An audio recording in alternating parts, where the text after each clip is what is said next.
Jacob, are we ready? Call our transportation workshop meeting together for Tuesday, July 27th. It's 2 o'clock. I ask Commissioner Pickens to do the invocation and Commissioner Turner to do the pledge. All rise if you're able to do so. Let us pray. Our Heavenly Father, we just thank you for this glorious day and all the blessings we have, Father God. We just thank you for the opportunity to gather here as commissioners and staff, constitutional officers, Father God. And we just hope that all the things that we discuss, that we can deliberate and discuss and decide the best use and best purpose for these decisions we're going to make for the citizens of Putnam County. In Jesus Christ we pray. Amen. Amen. Please join me in the pledge. I pledge allegiance to the flag of the United States of America and to the republic for which it stands, one nation under God, indivisible, with liberty and justice for all. Thank you, Commissioner Pickens, Commissioner Turner. Appreciate that. We are taking public comments on agenda items. It is if there's something you'd like to speak about on the agenda, we're going to wait till that time. So if there's when we get to that topic, you have the option to do it now, before the agenda item, or during the agenda item. So I see no one rushing up. Brandon, you want to speak? And Rick, you want to speak? Do you want to do it before the item, or do you want to do it afterward? You're told what to do? Oh, I'm sorry, I couldn't hear. Okay, during it. Okay. All right, so the next item on our agenda will be Inspired Technology Proposal. Julianne, you got this? Chairman, we're bringing back that item at the request of the BOCC for some further discussion. We have had a meeting, which I'll turn over to Commissioner Adamczak to recap, as he's leading the IT user group, focus group, if you will. And he can summarize. We did have a meeting last week to talk about the user group as it relates to ideas and concepts related to using inspired technologies. And also you see a host of IT officials in the audience. So I believe it's just here for us to talk about, again, the possibility of augmenting the IT staff to allow them to catch up at the direction of the director, Mr. Stender. The Inspired Technologies would be able to assist in areas where he has holes or may be needing extra assistance at the time. Good. Mr. Adamczak, you're the commissioner then that's leading the charge. Sure, I guess I'll break the conversation that we had up into 3 areas. One of the main things we did is we went around the room to everyone that was participating, and they kind of talked about the prior meeting we had. And one of the key things that came out of that meeting is GIS is still a huge point of interest for the team as a whole of the user group. It didn't seem like, when we got to the point of talking about this particular thing, that Inspired has the resources for GIS, and I'll let them speak to that, whether they do or not. So that was the impression that the room had on that particular part of it. When we got specifically to talking about the options A, B, and C, there was talk that there was a meeting between Inspired and our IT director where they talked about some specific things that maybe needs coming up. So that sounds like that progressed. So I don't know if there was some kind of work order or anything sent between them, but so maybe you guys be talking about that when it's your turn talking. So we'll talk about that once they bring it up. So what to meet those needs. So the conversation got around the idea that we really support the IT director as a user group as a whole. So we kind of all liked that idea. We all supported that being the idea. We talked with Julianne and Mr. Suggs, and they expressed similar sentiment that we trust the IT director to make decisions. Obviously with the oversight of them, and if he needs something from a vendor, whether it's this vendor or another vendor, that it would go through them, but obviously he'd present what he needs.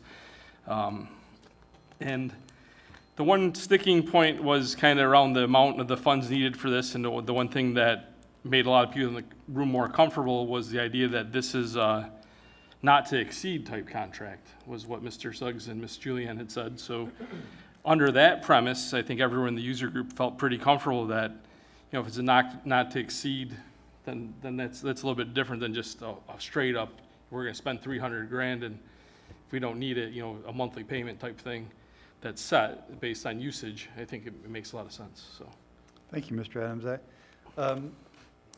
Do we want to hear from Inspired right now, or just go right to our speakers? Unless they have something to add, I don't know.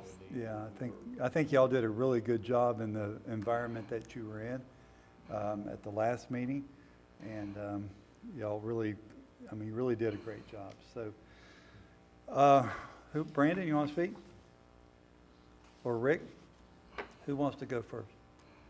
Okay. Time it or not?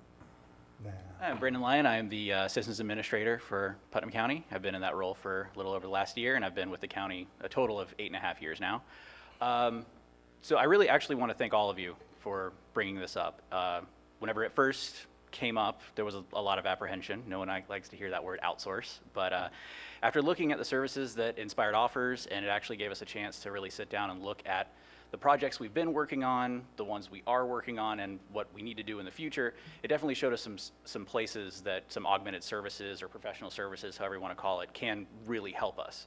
I know Bob, Mr. Stender, has been speaking with Inspired, and we've contracted out with our switch vendor as well as some other professional services, including GIS.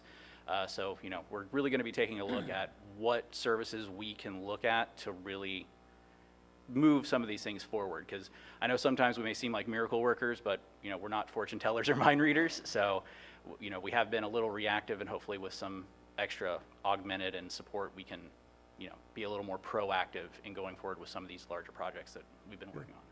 So you support the idea of looking? I have absolutely we've been using professional services and kind of, you call them contractors, going back since even before I started. There's some things that are just too big to take care of on your own when you're also having to deal with the day-to-day work that we've been doing forever now. Well, Brandon, thank you for coming and speaking to us. Absolutely. Okay. Wouldn't miss it. Thank you. Next speaker, Mr. Rick Fries. And as you're making your way up, I apologize. The last meeting, I argued with Ashley that it wasn't him. It was his dad that spoke that morning. And so I do apologize, and I apologize to you already publicly and privately and now publicly again. So I do apologize. Thank you, Commissioner. Good afternoon, Commissioners, board members. Well, you have to speak right into the microphone. This one's really sensitive, huh? It sounds loud up here. Yeah. It's kind of fun to be on the other side. Rick Fries, 125 El Prado Court, Palaca. I've been working for the IT department here at Putnam County for about 16 years. I've seen a lot of changes in our technology and the support requirements for both the equipment and the end users. A little background, prior to moving to Putnam County in 2004, I worked for a major investment company. I actually took a cut in pay to work here. But I've always felt that part of my work is more of a civic duty to my new hometown. And I really love this town. We've gone from standalone systems, even some dumb terminals when I started, to our current managed domain where files are backed up and available at almost any county PC with minimal setup time. I think we've come a long ways on a small budget with minimal staff. When I read over the agenda item for these meetings, which includes 3 proposals from Inspired Technologies, I was a little bit surprised. At first, I'll admit, it seemed like almost an attack on, what aren't we supporting? But, as you go through it, I agree, there are times for consultants. Looking back on our accomplishments, we keep the data safe. We keep it available. Another surprise that hit me was that it's not a complete replacement. So there's various goals at different levels. After reading the job description, hourly cost, it was nice to see that this company values the work of their IT staff quite highly. For me, reading the job descriptions, it looks like I need about a $100,000 raise, but we can talk about that another time. We don't make that decision. Yeah. I would urge the board to invest in our county by attracting and retaining talent to do these jobs so we can do things in-house. Consultants are great for short, one-time, get a project done, but they tend to be very expensive for long-term support. The one item that is missing in the agenda is any budget information from the Sheriff's Office. I believe they've been using this company for quite a while now. How much is their overall IT budget reduced or increased? Thank you. Thank you, Mr. Freed. Appreciate it. Hang on a minute. Mr. Adamsack, do you have a question for me? Yeah, just how do we plan to proceed with this? Just so I would need if I want to say what I want to say now, or if I want to wait till what your next step is. Well, this is a workshop, and we should be moving it to the BOCC meetings. But sometimes we make a decision right here, Okay. and I'm So- not opposed to that, so. So I guess I have a couple of questions, and I guess it isn't directed at you. So the idea that when we discussed this in the committee, the users group meeting, was that this is to augment staff. So we had a budget discussion earlier today. In the IT budget that was presented to us back before she left, has the 4 positions that he asked for, have they been budgeted in that budget that we have today? No, sir. Proposed budget? No, sir.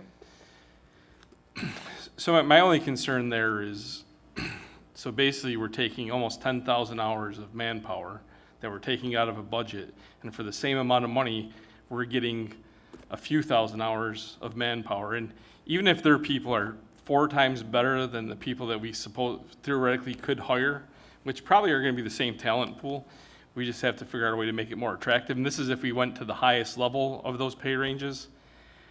To me, that trade-off there is I do have a problem with, because now we're no longer augmenting, we're replacing the idea that we need people. And I don't know that, and only Bob can answer this, Bob, do the needs that you express to them, are they, because I'm not privy to that information, were they assuming you were getting that staff, or were they net new projects? I guess what's the background of that? Maybe Inspired could talk to, 'cause I don't know. There's no expectations that we get this extra staff. I mean, Okay. it's a budget process. My approach on this has been to take what we've gotten from Inspired, look at the job descriptions. I've gone back to my strategic plan. Y'all should have all seen this by now. And we're looking at the individual objectives in here. Where can I augment staff to fill this need? There's no doubt that Inspired can help us. There's many things they can help us do. I just got to be sure that it's at the cost of what? If it's just an augmentation phase for a year, yeah, we'll knock some of this stuff out. But then we still have the ongoing, we have next year and the year after and the year after. We're still going to need staff. Do we augment? Do we keep going forward with this? Do we have 250 grand a year to keep moving this on? Or, I mean, that's kind of where I'm at with it. We can certainly use the help, not going to say no to it. And there are plenty of objectives in here we can tackle with their help. There's no doubt about it. Okay. I just, I think we're continuing to cut off their knees while we're augmenting, and I think we need to try to do both. Can I get some questions? Well, hang on, mister, I got one for you. You asked for 4 new positions, right? How many positions are open now? So we have 2 open positions. We recently lost a tech, and Friday we lose network administrators, and then we have had and lost our document control clerk. So really 3 as of Friday will be open. So my question goes to this line of thinking. Right now, help wanted signs are everywhere. They're all, I mean, you can't drive through Florida without seeing them. Right. There's no guarantee we're going to find people that can help us with 3 open positions, even if whatever we do. But we have a company willing to come in and help us knock out the objectives you just held up in the air. Mm-hmm. It's almost like that we go ahead and take advantage of what we can do now and look for those talent pools in the future. Not saying or, I'm saying and. Right. Yeah, That was my question. That sounds exactly what my approach would be. I mean, I could hang the sign out tomorrow and somebody could walk up and you never know who's moving to Putnam County. I mean, that's, Exactly. the people we are losing are Putnam County people. So it's not like we still want Putnam County people. I want people dedicated to Putnam County here working for us. That's really our best. We get the bargain. We get the price. We're not going to pay top dollar. We can't. But what we can pay is sufficient for Putnam County, and we do get good talent here. The network administrator position's a big deal. Can Inspired help with that? Yes. I also have another vendor that we've been working with for years that can also help with that position. There are other vendors that do this. There's a very large list. So if we find that Inspired can't fill a particular need, like GIS, we know we're going to have to go out somewhere else. So back to my original concern. If we augment staff with this one proposal, I still have many other needs. Question, how do we approach that? How do we get past that? I get it. Mr. Rawls, you were next. I just, I have so many questions about this. And how did this come about to begin with? Where are we where we are right now with a proposal from a private contractor? I was told on the Thursday before the Tuesday meeting that they were coming and that this was in the agenda. That's when I saw it. Who made the decision to go out and get? I have I've no got two idea. proposals in front of me, by the way. Which one are we talking about? Well, there's the three options from before that are Correct. still standing. The one that was sent out yesterday, I forwarded it to Paul because he was aware of it, forwarded it to you because you asked about it. Are we These all say they're discussing, which one are we repaired for discussing, though? I'm talking about the one that we got yesterday, but it kind of is like option two, price-wise. It has more options in it. So I think there's still more discussion, like you say. I didn't get I one. don't think I got that one yesterday. The So email here- list went well, to, So here's, in December 16th, Inspire puts together this proposal addressed to Mr. Suggs. I didn't become aware of this until a couple of weeks ago. same with me. All right, then, on July the 1st, let me open this back up. Which tab did I have open? Bear with me here, guys, I'm not computer savvy. You can get inspired to come. We have called about that, Chairman. by the way, so, You know what? The what? the beeping. The beeping. Oh, All right, so, I got a Word document sent to me, which is weird. I would think that someone in the IT world wouldn't be sending around Word documents, but put it more as a PDF, but it's dated July 1st. So today is the end of the month, basically. We're at the end of the month, but almost a month ago, this proposal was had, and it was definitely had before we had our last meeting. And I'm just trying to figure out why you didn't send this to us 2 weeks ago, why this wasn't brought to us at the same time as the other one. I got this yesterday, You got that yesterday. yes. Well, somebody got this on July the 1st. Doesn't mean, Okay, so in reading this, I'll tell you what I don't like about it. And I'm just going to read it verbatim. But it says that the Director of Network Operations is responsible for developing business and technology standards and best practices for the department. I don't know that I want to turn that responsibility, and it says responsible for, and I'm reading off the document I got yesterday, I apologize. But I'm assuming that this is what we're talking about because it's the most current iteration. Well, it's not the one in our agenda, so.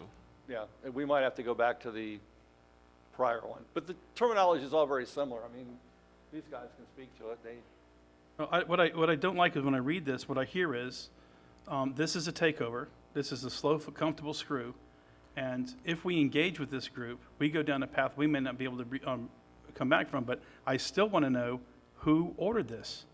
Who asked them to come in here and give us a proposal in December, and then sit on it for 7 months, and then give us this thing, having had it for a month, and give it to us, and you guys don't even have it. So I don't got it. Chairman. I don't think we're ready to have this conversation, to be Who's- honest with yeah, you. who sent it to you? Inspired did. Sent Oh, it to me. Who sent it to the two commissioners? Rawls. I got it from not Bob. us. Because Paul had known about it, because we talked about it coming, Paul had asked me for it, and then I was in a conversation with Commissioner Rawls last night, and I said, well, there's a new one if you'd like to look at it. And so I In sent it other to words, him. y'all violated sunshine by having the conversation between y'all about something that's coming. We didn't violate any sunshine. I called Stender up to talk to him about this document, and he said, this isn't the one we're talking about now. And I said, well, send me the new one. That doesn't violate sunshine. I'm talking to staff. It just came out of his mouth that he was talking to him. No, and he said he had knew talked- that I he knew had about it talked 'cause to you and what he had said. We and talked that about you- it in the user group. It was So discussed. everyone in the user group knew that there was a new quote one coming. coming. So I had Bob, did asked you- him Friday, and then I asked him again yesterday. Bob, did you have that, We did can you talk have that when I, about this today if we don't even have the new quote or the Well, I new agree. information. Bob, did you have that when I spoke to you yesterday? It had not come yet. And I thought maybe you had seen it because it would have been sent to Mr. Suggs and Julianne. I didn't, they got it yesterday as well. There's so much language in this thing.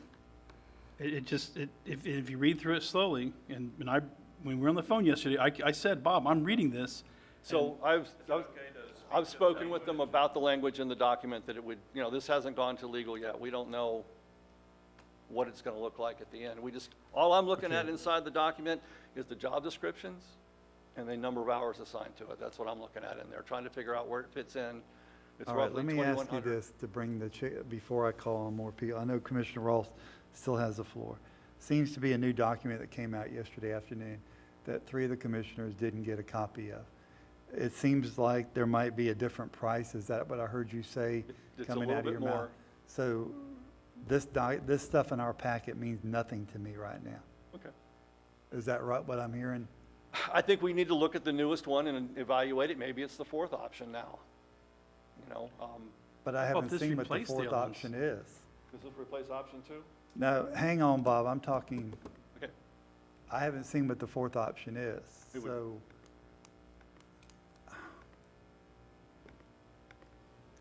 Commissioners, do y'all want to go forward with this topic? I'm a little frustrated on that. That's all. I guess I think maybe we it's can my still fault for workshop not it. distributing it to everyone. I don't know the protocol there. Can we workshop it if we haven't seen it, Paul? No, the idea of the original, it's up to you guys. I was prepared to talk about the one we had, And I I haven't was read the prepared to talk document you this sent one me yet, because so. after, when I called you about this one yesterday, I honestly thought we were jumping to this one. I thought this was what we're, okay, maybe I can bring this home. Can you tell me the difference between the one I've got in my packet and the one that came yesterday afternoon that we didn't see? Approximately $10,000 more, and they've got about 2 new positions in it, and one of them I think was changed a little bit. So 2 new there's positions of work, a scope of work? augmentation types. It's kind of like a smorgasbord, that what they presented us, like in the package you have now, you'll see 3 or 4 different job descriptions in there with dollars assigned to them and hours assigned to them. They've included a few more because we Chairman. have talked about the services that we would need. And what do you recommend as the director of IT? I think this mix is a good mix for me to choose from, Option 2? yes. Still haven't had a chance to go back and align everything with the strategic objectives and figuring out what augmentation we need, what can we get done, timelines and so forth, because we have to actually discuss with them how long something might take. I can't, you know, So you would bring this back to a board meeting with the proper documentation and proper Yes. numbers? absolutely, absolutely. I'm And have it more in a contract form. Board You guys meeting or- couldn't accept this now anyway, because it's not a good contract. We'd have to Or fix that. workshop. What do you suggest? Another workshop or a board meeting at that point? How fast do you want to clean up your strategic plan that you have? As soon as we can. I'm going to be back on August 10th. At workshop. We'll, at a workshop. You want to bring it to another workshop and you'll have the right documents, the right numbers, you'll have the scope of work and you'll be ready. I think at that point, we should be, And if the Yes. board wants to make a decision to pass it at that moment, we can do that we should be good. pretty yeah. easy. As long as legal's good with it, yeah. can I finish with a few You questions? may, you still have the floor. But if we're going to bring it back to a workshop, then I don't think we need to, Well, this is germane to that, because you sent the strategic plan that you're working on. Mhm. Shouldn't we, as a commission, be working through your strategic plan with you to get the goals and objectives identified, so we can then take a look at funding and see what's relevant and what's important? That would be great, yes. So I think That'd be that's the fabulous. direction we should be going, is establishing goals and objectives and policies for, With each objective, there's, some of it takes a lot of funding, some of it has capital in it, some of it's augmented personnel. Kind of, there's 9 of them in there right now. you know, again, I referenced this morning in talking with the other constitutionals the other day. What was brought to my, well, it wasn't brought to my attention, it was just used to bring to my attention that, and I wrote this on the other day, if you pulled up what I wrote on, or at our last meeting, I wrote this as unfair to staff when we were talking about, it was one of the notes I wrote to myself. I said, this is unfair to staff when we're talking about Inspired Technologies. I don't know you guys from Adams House Cat. I don't have a problem with you.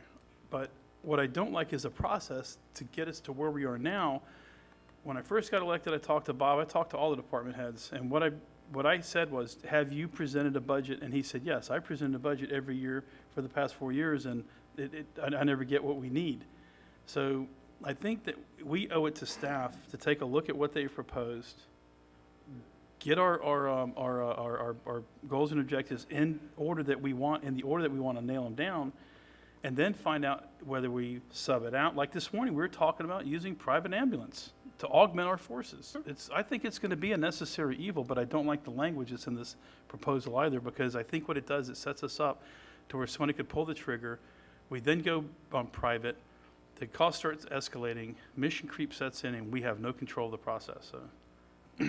So I was actually looking, the contract has a start date of October 1, next budget year, so I was looking at having all the projects in line and ready to go October 1. So if by August 10th I have this part of it done, at least we can start planning from that point forward and get us there. Okay. Do we want to continue having the conversation? You're next, and then Commissioner Turner, or do you want to wait till? I'd just like to get one more thing from Julianne and Go right make a ahead. comment. So also in the original budget that was proposed prior by staff for IT was, there was money for consulting services of, I think, around $150,000 or $160,000. I think that's for network or something she had said. Is that cut out of the budget in the way that it was presented today at the $198 million? I'll have to pull that exact line item. I do know that it was reduced, but I believe it's more than what they budgeted this year. So exact dollars I can get to you.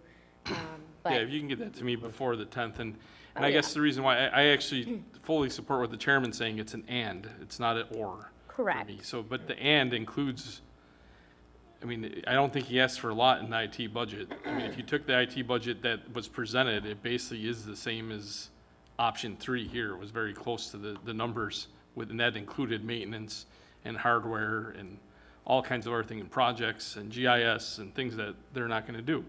So, the and to me includes, and I think we need to find a way in the budget when we come back on the 10th for the and to include him to be able to get other staff. Maybe it's not 4, maybe it's 3, maybe it's 2, maybe it's 1, whatever, for him to be able to augment his staff in conjunction with hiring Inspired or whoever we decide to hire, as well as some of that $150,000 or all of it, because we need to go somewhere else to get a GIS type person. Because my understanding is from the users group meeting, there isn't a ton of those people running around applying for jobs, and the likelihood that we are gonna pay enough to draw them into the county is about 0, from what I've heard. So on the 10th, we'll be talking about redistricting. That's the other topic. And that has a huge GIS component that Right. you need to tackle.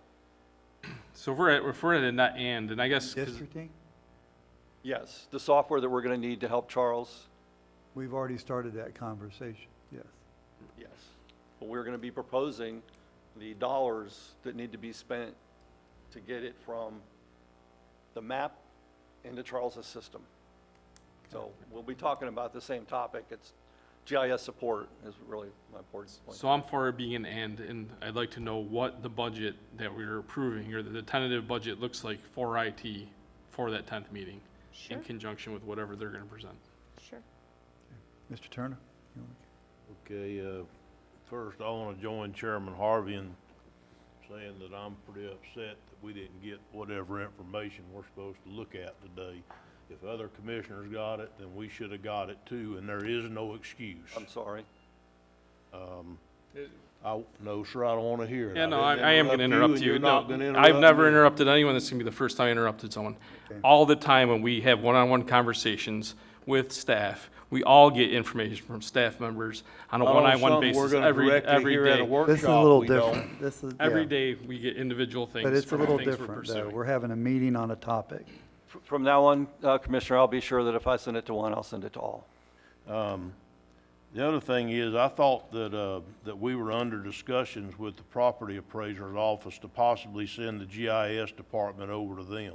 That was part of their proposal, and I know that it was gonna take an additional amount, but in this commissioner's mind, that part of the 20% that came off the top before we started our formula that we voted on the other day, that part of that could perhaps go to bringing GIS into the property appraiser's office, which is my understanding was a proposal from the property appraiser's office.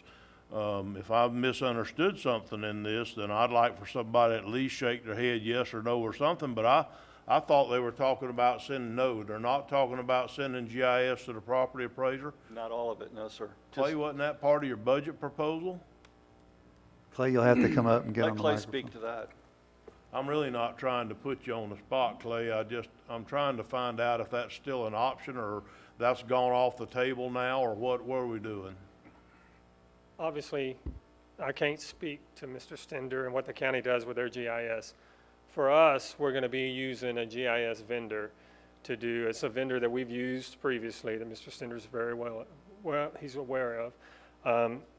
That is going to be a process, I think I'd mentioned at our workshop, our budget workshop, Commissioner, that the county can come along with that process if they choose to. The budget we presented would include the county being able to use those services as well. But that's totally up to Mr. Stender and this commission to determine exactly what process you want to play in that. We will be, for the property appraiser, right? I mean, we share responsibilities with the county. We do a parcel layer. They do other things, future land use zoning, that kind of stuff. For us, we're going to be using a vendor. They can use a vendor as well. It would be up to Mr. Stender to determine what kind of resources he would need if he were to outsource some of these things. I think he had shared at the users group that we had, there are some additional things coming on. Redistricting would be one. The SO has some needs that they need him to help with. So it's up to him. For us, we're going to be outsourcing. Okay, Bob, the software that you were referring to a few moments ago about the GIS, I'm trying not to get No, too you're far fine. off subject, Mr. Chairman, but the GIS, for the redistricting software, is that something that we would also need moving forward for the GIS program to augment the current GIS program? So the way, what we have in mind is there's a proposal from an augmented service, a vendor, that will come in and help us walk through the redistricting, get us set up. There's a software component and then there's a labor component in that.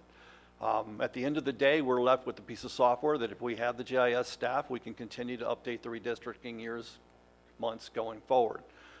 It is kind of a dynamic. Basically just for redistricting that Right. particular software. Right. Our GIS needs are different than the property appraiser's needs. For us to tack on and use their resource fully, I don't know if their resource can handle everything we have to do in the timeline we need to do it in. We do have some work coming up for the sheriff's office that we need to sort out. It's very important. It's getting the current map data in all the vehicles. And it's a project that their vendor, Smart Cop, has dropped. They have decided not to support doing that work for us anymore, and it's fallen on us to do it now. So it's a very important piece. And then we have all the other things that county does with So- GIS. Thank you. Mr. Chairman, Can I ask a question? sure. Was there a reduction in, when they dropped the program to not include GIS, was there a reduction in price? That's something that you would have to ask the sheriffs about because it's being sheriff and their vendor Smart Cop. So I can't answer that. I don't know. Okay, I'm just thinking, It's one of those things that happens to us. Things get dropped on us and we have to take it and run. We can't just say no. hey, Mr. Turner, I'm sorry. No problem. So I guess the rhetoric that was used at the last meeting, I am for some kind of augmentation here, and it doesn't anything directly reflect what you're doing now or how you're doing it or whatever. I just think a better job could be done if we reached outside and got a little help. Sure. All That's for where it. I am on the whole deal. So I was for number 2, but evidently number 2's now changed and I haven't seen it. So I guess now we'll go to, whatever the chairman decides to do, next workshop, next meeting or whatever. I think we just need to hear it then. It's hard for me to discuss something that I don't even have the information on. And again, I'm very upset about that. I apologize for the short timeline on it. It's just, it's a timeline thing. We didn't get it till yesterday. Mr. Ross?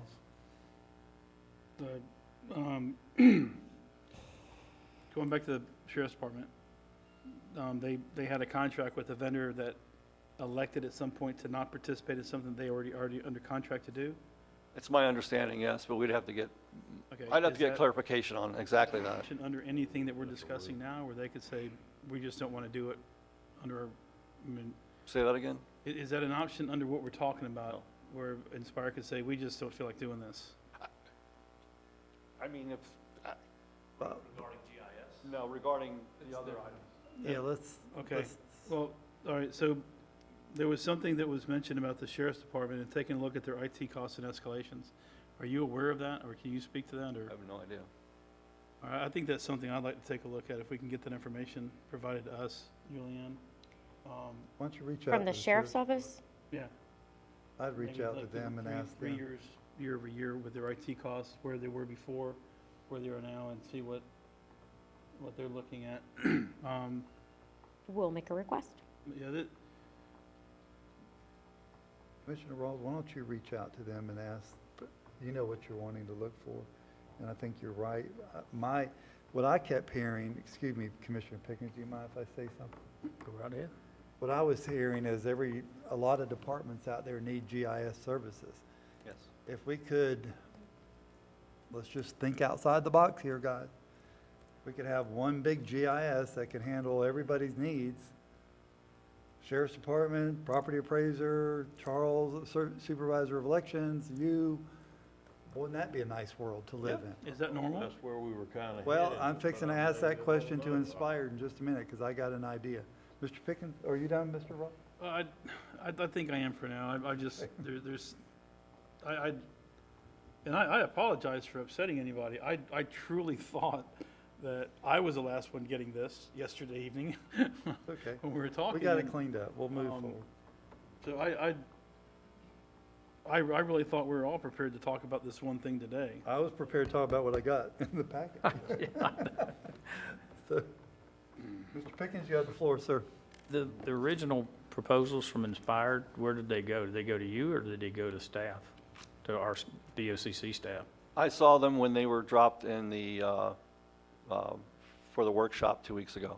That's when I saw So them. it didn't come from Inspired directly to you? No, sir. So this one yesterday came from Inspired directly to you? Yes, and Mr. Suggs and Ms. Young. So y'all got this yesterday? I'm 24 deep in unread messages, so if I did, I haven't read it yet, but I'm working on it. I'm just disappointed that we wouldn't get it, because we're wasting some time here, so I hope The we, interest I hope of we full get to the point where disclosure. we can just move forward. We'll In- get- in Take us interest of to a full disclosure, workshop. I called Bob yesterday because I could not log into my email. That's how you I got it. was having an issue, and I said, is the county having an issue? And while we were on the phone, this was, because I'm looking, this was 8 o'clock, 8:11 last night when I got this. So that's how the whole thing came about. Okay, well, let's move past that. We've already Okay. beat that horse to death, and it's over with. We can't breathe life back into that, so be done with it. I do have a question. We can take another look I at don't the want to go popsicle. too far in the weeds with Inspired, because I really like what I've read before. I like that they're going to augment. I like things that they're going to help you do. I know they do Wakulla County completely. Yep. So do you want, anybody from Inspired want to talk about, do you do the GIS system? Why don't you, because I know you do the whole county of Wakulla County. We do, and we have several other counties that we perform total service for. And that's not necessarily to say that's what needs to be done here. It's got really it. just like we'd said at the original meeting, a menu of offering services to you guys. But in many cases, define GIS. Are you talking about actually doing the mapping work, or are you talking about the technology producing it? So in many of our environments, just like you had made the indication earlier, we're not a GIS company. Are we providing the resources and supporting the environment for it to work in? Yes. But are we, in some cases, having outsourced vendors completely handle that? We are. And a lot of times that's picked by the user community and not by IT. So Okay. in a lot of the cases, the constitutionals have picked something that they're familiar with or something they're picking up from conference and hear other constitutionals talking about. So we leave a lot of that to be determined by them. Is there a one-size-fits-all, like for a county not to replicate 4 different GIS services because of one layer or the other layer? Well, I think that boils down to the requirements by each of the constitutionals for this county. Statute-wise, probably. There probably are vendors that exist that could do a one-stop shop. And then if we look at our bigger counties, the Leons of the world and the Tallahassee IT folks, they have done some homegrown stuff utilizing vendors, but, existing FTEs to manage that environment. So I think it's really about identifying what that collective need would be, and then identifying what the solutions would be which is what we would do if we were working with Bob and you guys as I well. think you know where I'm going. If the sheriff's department maybe had a reduction, property appraiser needs it, supervisor of elections need it, we need it. There's 3 budgets right there that Right. have put money in that well, I don't know if supervisor of elections, but 2 budgets we know of put money in for GIS, 3 with the county. So there's got to be somebody out there that knows if it's just a layer here and a layer there. I mean, it can't be that. Agreed, and I think that, and maybe Bob and his team has already looked into some of these options, or if that request is being made to look at consolidation. Sure. It's not hard to find where this has already been repeated. I'm sure there are Yeah. counties and municipalities that have already done it, so taking advantage of those options, at least as consideration, is a place to start. So Yeah, we I've don't have learned to in this reinvent it. business, we're not building the wheel. The wheel's already been built. Just That's correct. figure out who's doing the better job at it. Bob, you'll check into that for the next meeting. You see where I'm going with the consolidation of the, Let's just make it clear, GIS is not easy. I get it. It's not simply a layer and a Bob, map. IT's It's not easy. None of way this more is than easy. that. Nothing's easy, but if it's workable and doable and there's people that do it, There's very few counties that are able to manage the whole thing. I got it. Most counties have it split off. and I trust you to bring that information. Okay, So- very good. Mr. Turner? I'm good, Mr. Chairman. Okay, all right, we're good. We're going to wait till the next meeting. Only question I had was that the clause is still in there. If this doesn't work out, we can get out with 60 days notice or whatever it was that was present, huh? 30. 30, okay, so I'm still good. Okay, Mr. Rawls, last comment on that? Who do you answer to at Wakulla County? Who do we? Yes. We report to county admin. I mean, So they don't have- ultimately BOCC, but through the county administration. So they don't have any staff members at all? All right, and, their population is roughly half of ours, a little less than half of ours, it looks like. I think so, Yeah, yes. 33,000 according to the website. And who does their tourist development? Who It's a does trick it? question. The They tourist do their own, I saw it on their website. We are not going there today. Well, it says right here. I'm going to hit you with this gavel. Nice. Thank you. Can I have an opportunity to just address a couple of the things that were said? Just clarification. Okay. The quote that you have in front of you by no means is a contract. Which one? Well, again, So- 3 of us don't have the So right. first, let's just recap. We came into an initial meeting that had a little bit of extracurricular stuff going on. At whomever's discretion, we have provided some options for consideration, the 3 that you had. Again, throughout that entire meeting, that was nothing but a menu of services for you to select from.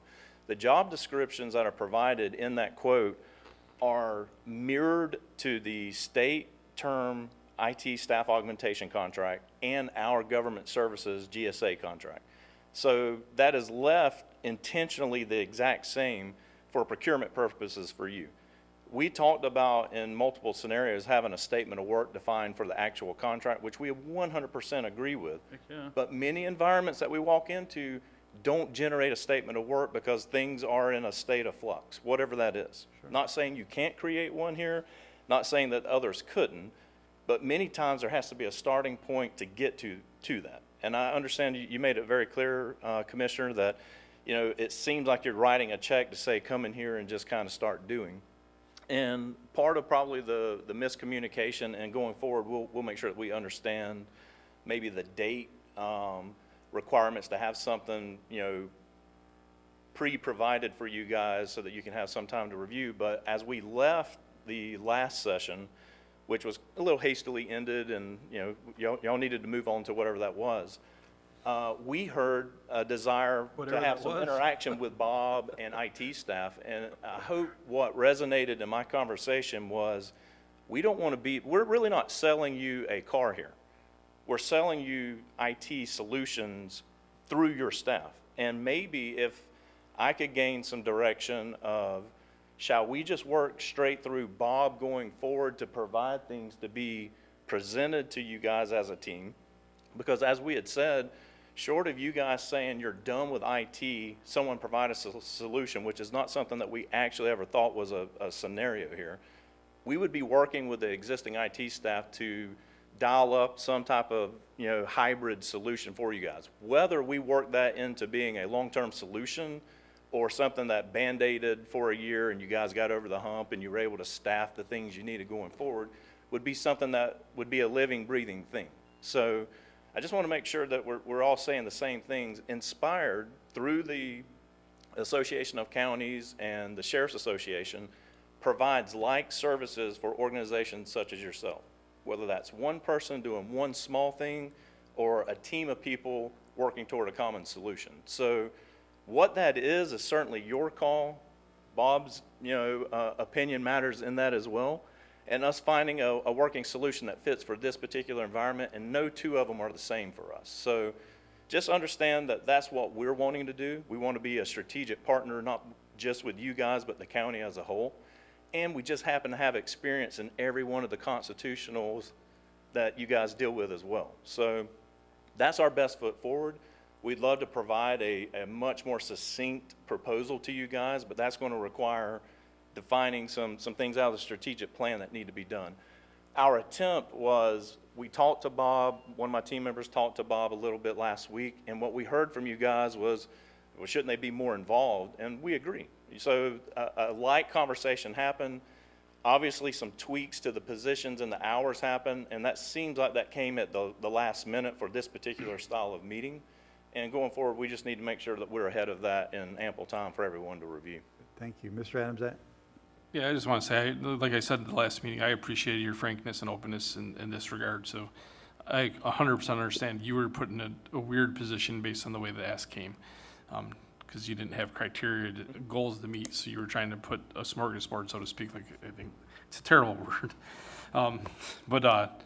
I like the idea of augmentation. And again, that second part of the conversation has nothing to do with you guys. It has to do with internally, if we're going to augment, what are we augmenting on top of? So I'd like us to establish that goal internally, separate from you guys. Sure. But I do like the fact that Mr. Corbett came in and met with Bob. I mean, he talked about it in our users group meeting.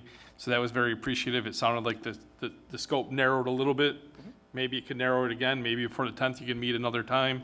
And probably have Julianne or Mr. Suggs in there as well, just so they see the scope. Or separate, however, I would do it together, but if you do it separately, however you guys do it, if I was in your shoes, I would do it together so that everyone's hearing the same thing. But you run your business how you like. So I look forward to the 10th. I think you're going to bring us some good solutions based on criteria in the strategic plan. And again, I'm all for it as long as we're augmenting and not taking away from other parts of his budget in order to fund you.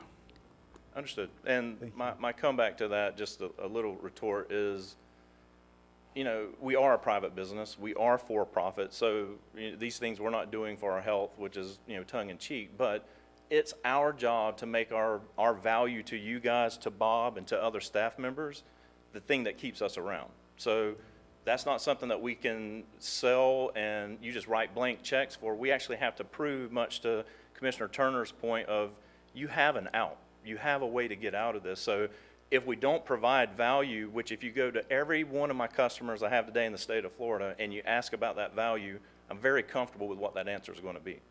And it's going to be difficult to obtain a sheriff's office, which I welcome you to go look at everything that we do and how we do it there. But this is a totally different animal, pricing-wise, licensing-wise, number of user-wise, than what you're going to see from even other sister counties. So the one-for-one situation, where did we pick them up in 20 years of legacy or 5 years of legacy, makes a difference on how they're caught up and where they're at now, which is a fairly smooth operation. But, feel free to pull if you need additional customers to take a look at. All of it's public record anyway. So let us know how we can fill you guys with more experience and validation of what we do. And we'll continue to work through with Bob on what the requirements need to be and continue to bring a solution back to you guys. Good, thank you. Okay. I think that he's gonna have to also work with Ms. Young. She's, Yeah. the interim HR that's over IT, so cutting her out of the loop would not benefit anyone here. Well, and I don't think, and again, you guys tell me the rules of engagement. You tell me what to do, who to report to, and we're going to do that. Need you to speak in the microphone. We definitely have to have IT involved in providing solutions for review to you guys. So however that committee needs to work or whoever we're working through, just tell us and point us, wind us up, and we'll go. All right, good. In my opinion, I think it needs to go through her how this is gonna work. If she wants to assign you straight to Bob or whatever the deal is, she is head of IT at this particular time. I'm confident we can all meet together. That last comment was the fact that Mr. Turner's microphone wasn't on, so I got flashed that he needed to re-speak that. So, Got it. okay, thank you. Good? But that's okay. Mr. Rawls, you got a closing comment? You know, so, I can't preface this enough. Before anyone from staff engages anybody, including our staff, I think we owe it to staff to come up with a vision and marching orders. I just did a real quick read through again on the strategic plan, and I think Bob made it abundantly clear on his strategic plan how important GIS is. So I don't know if you guys are out there, I mean, do y'all feel like you're drowning, just a show of hands? Do you feel like sometimes you're overwhelmed or there's no direction or what? I'm trying to put myself in your position, trying to figure out what I can do to help you guys help yourselves. I can only imagine what it would be like to work for a governmental agency where you don't really have a path of travel. It's just kind of scattered around, and I think we owe it to you guys to get that direction nailed down. Thank you, Mr. Raw. I think we do have the direction, but, that plan. Mr. Turner? I'm done. Okay, let's move on. We'll see you back on August 10th, and you'll get all those questions. And please, anything you can get to us before that time, just flood our emails. We're good with that, okay? Because you can always say, I emailed you and you didn't open it. That's fine. There's a line of authority here Yes, that there needs is. to be passed through. That's right. We're going to take a 2-minute break.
Jake, you ready? Okay, we're going to reconvene our, we're going to move two things we're going to do.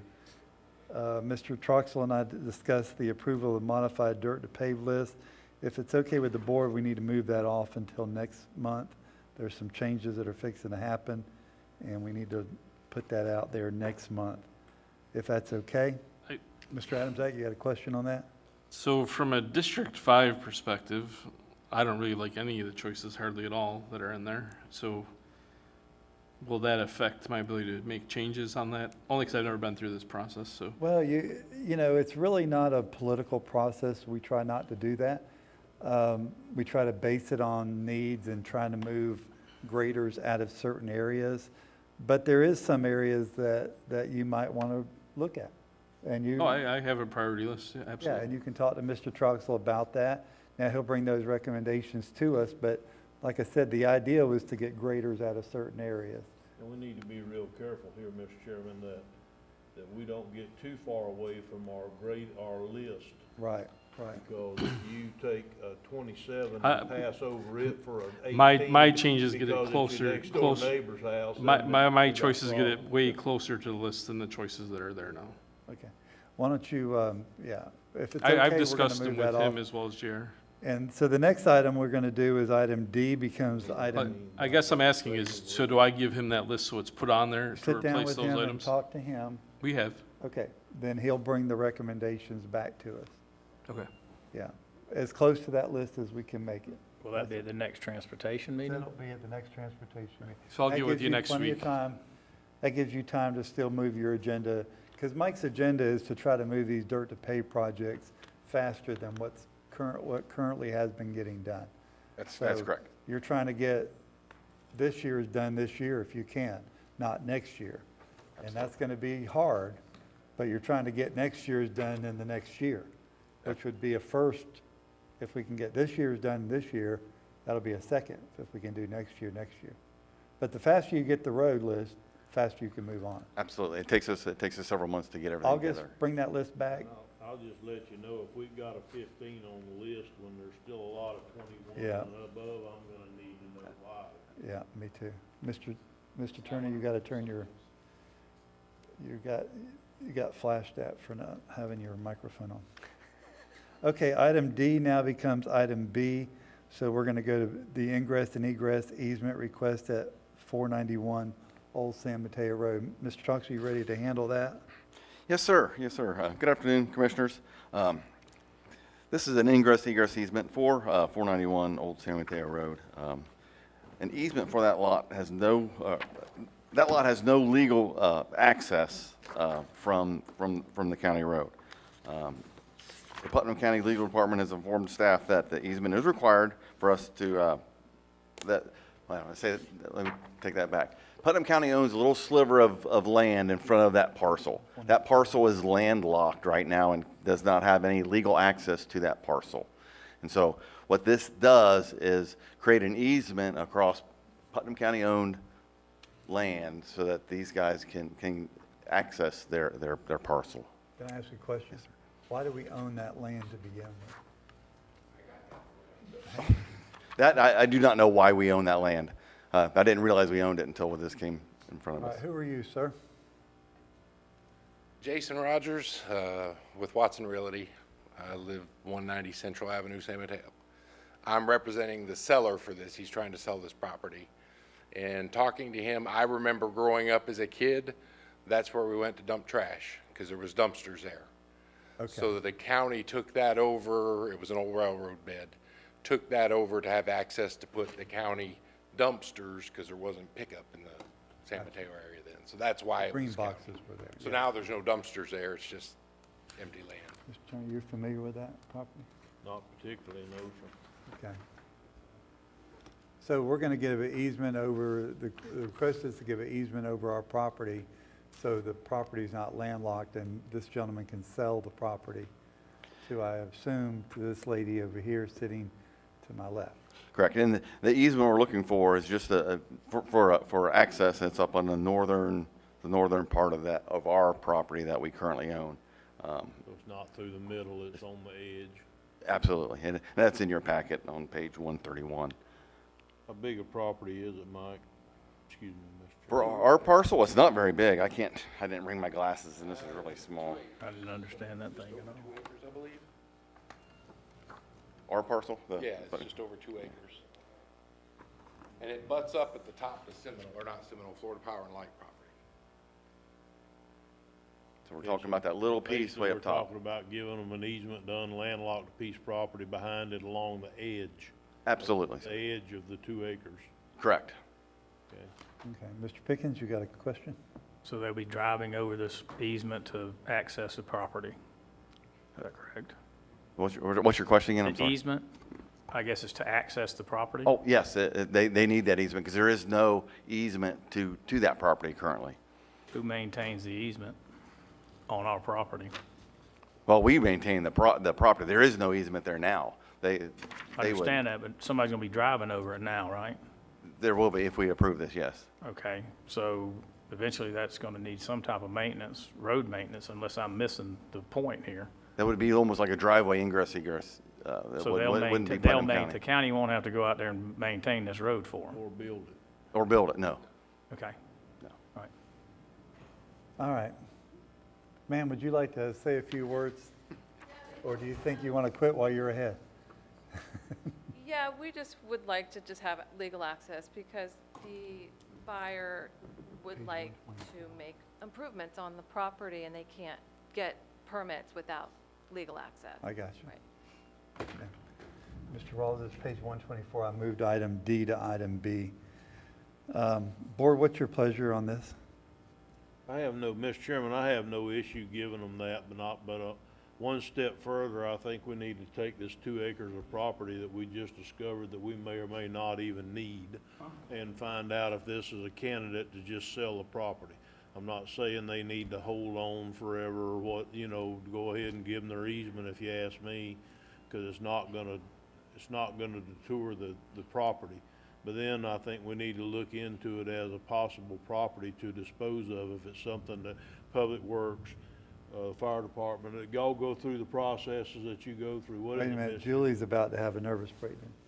You're a very intelligent man, Mr. Turner. We're already in that process, but Miss Arnold is under a time-sensitive situation, so she can't wait for that, our process to go to fruition. We've already sent it out. We're working through the process of declaring it surplus and then bidding it out, and we've explained what that would look like for her as well. But she needs the easement ahead of or in advance of us going through that. That's why I said, let's go ahead and let her, if it's me, go ahead and let her have it. And then, but let's go through the process. We don't need property, sell that baby. Bid high. And All right, they so would- what's they the are interested consensus? in- What's the consensus? Moving forward to the consent agenda unless y'all want to do it today. I mean, I think we need to do it today. Let's go ahead and what'd do you it. say, Julie? I believe for the county council, it needs to go to consent for you guys to record the easement and deed. Okay, I So it would move that go. we move this to the consent agenda for approval at the next meeting. Thank you so much. Okay, all in favor signify by saying aye. Aye. Aye. Okay, good. Thank you very All right. much. Thank you. Okay. Have a good afternoon. There's 3 inches Mr. of rain out Rawls, there for you when you get out. You were out, we took off, we postponed the modified dirt to pay. There's some questions on that, so item F is taken off until next month. And now we're going to start we'll go back to page 42.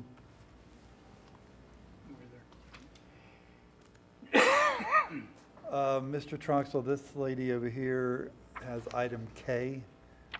Are you prepared to go there first so we can Absolutely. We can go to item K if you'd like we to. can meet her objectives and get her on the road too? Okay, so page 280 on your agenda. Is that okay?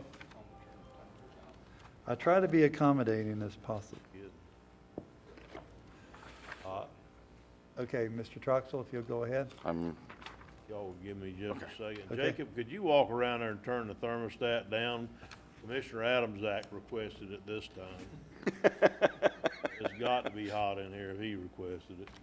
Male menopause. It must be raining out. It must be pouring outside, that's for sure. It is. It's white out. I'm literally white out. Wow. Yeah. Oh, you can see all the way outside. It's pouring. All right, you guys ready? Yes, sir. Okay, so this is the Horse Landing and Elsie Drive septic to sewer Phase 2 project. We brought the original bids to you a couple months ago. It was a directive from the board to go back out to bid a separate lift station, basically. I thought we were doing Little Lake Orange. No, we're trying to move these Skip people around a little bit. Accommodate. Where are we at now? What page? I was at Item 42. K. 280. 280. 280 in your book. Okay. So, excuse me. So what we did is after the last board meeting, when the original bids came in front of you guys, we discussed a potential different type of sewer grinder lift station. So what we did is we went back out on the street. We solicited for different type of pump grinders as well as the installation of those. So we got those bids back, and that's what this is. Mike, you want to come on up here? So let me ask you a question, kind of bring this home.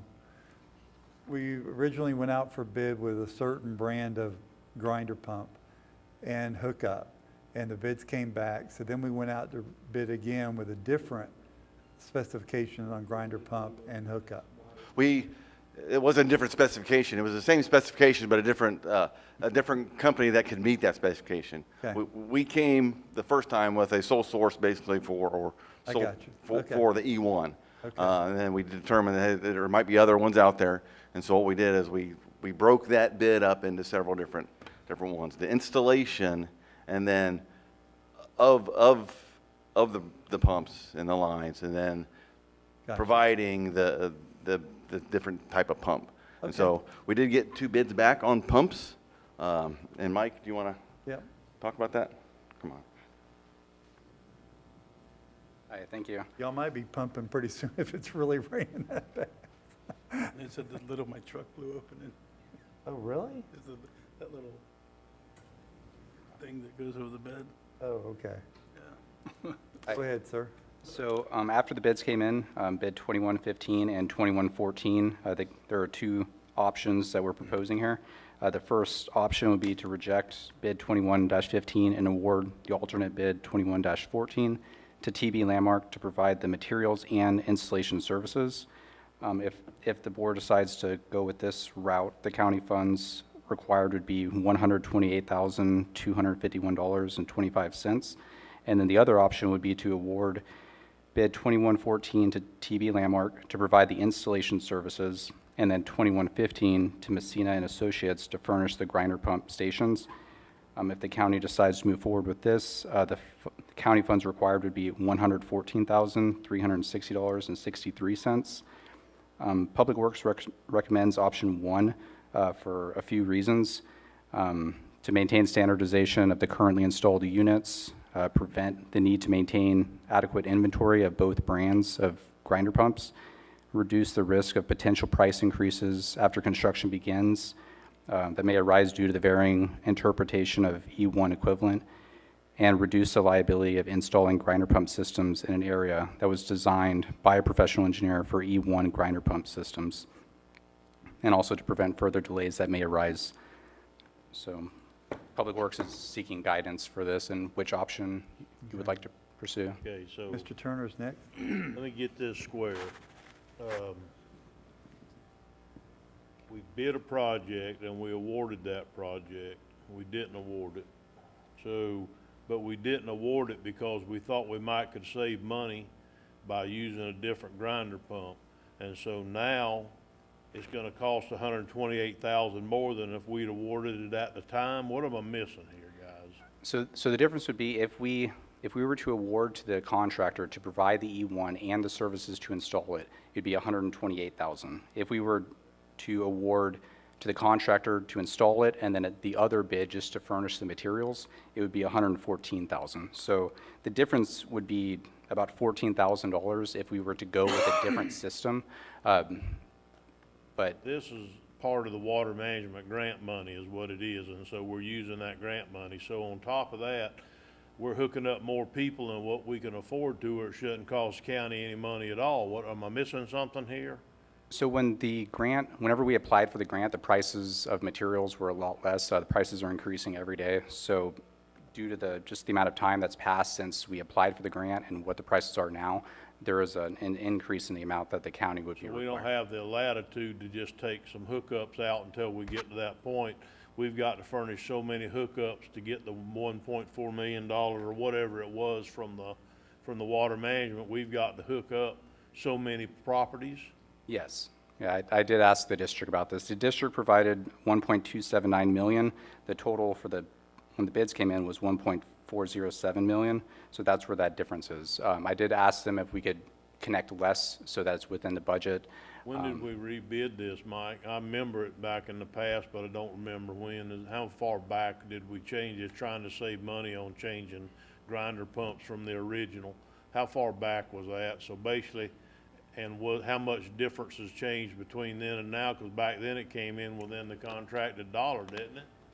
No, these bids were received in May. So the 2114 was May. I think the 2115 might have been early June, but they were within a couple weeks of each other is when they came in.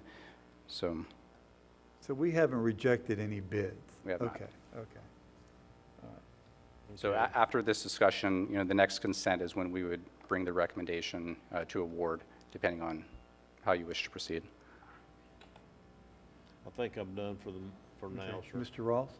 Did I misunderstand you? Did you say this system is designed specifically for E1? The what?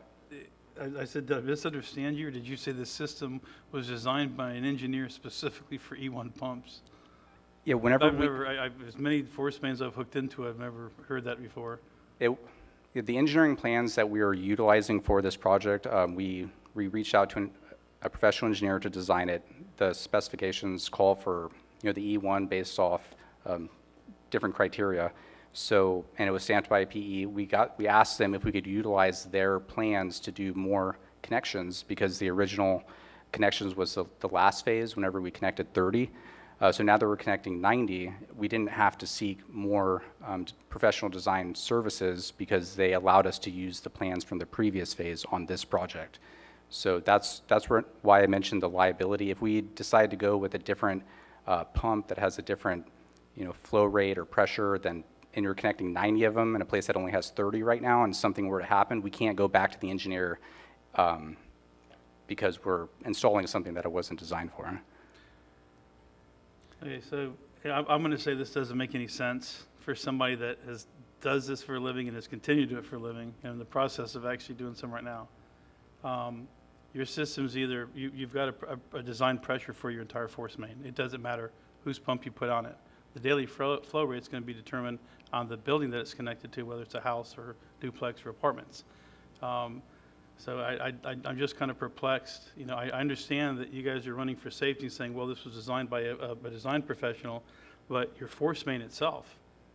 So if somebody comes in next week, say, and they don't hook into this thing, we bid this thing out, they build a new house, are you going to force them to put an E1 in? Because I can tell you that there's more than E1s in East Palatka, just from what we've done.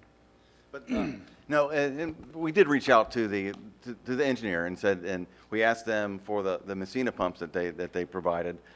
They said they will work on our system. I mean, the pump curves and everything else aren't quite exactly like an E1, but they did say that the different types of pumps that came in from Messina Associates will work on our system. Well, once you get the effluent into the force main, But different, yeah. it's no longer the home's responsibility to push it. The force main is then pushed by your transfer pumps that you have located around the county. So that's why I'm kind of chuckling, because getting it from somebody's front yard to our force main is all we're talking about. Correct, but it's got to be the right pressure and pump curve and everything else, and we have that. So in Messina's, the ones they provided will meet that requirement.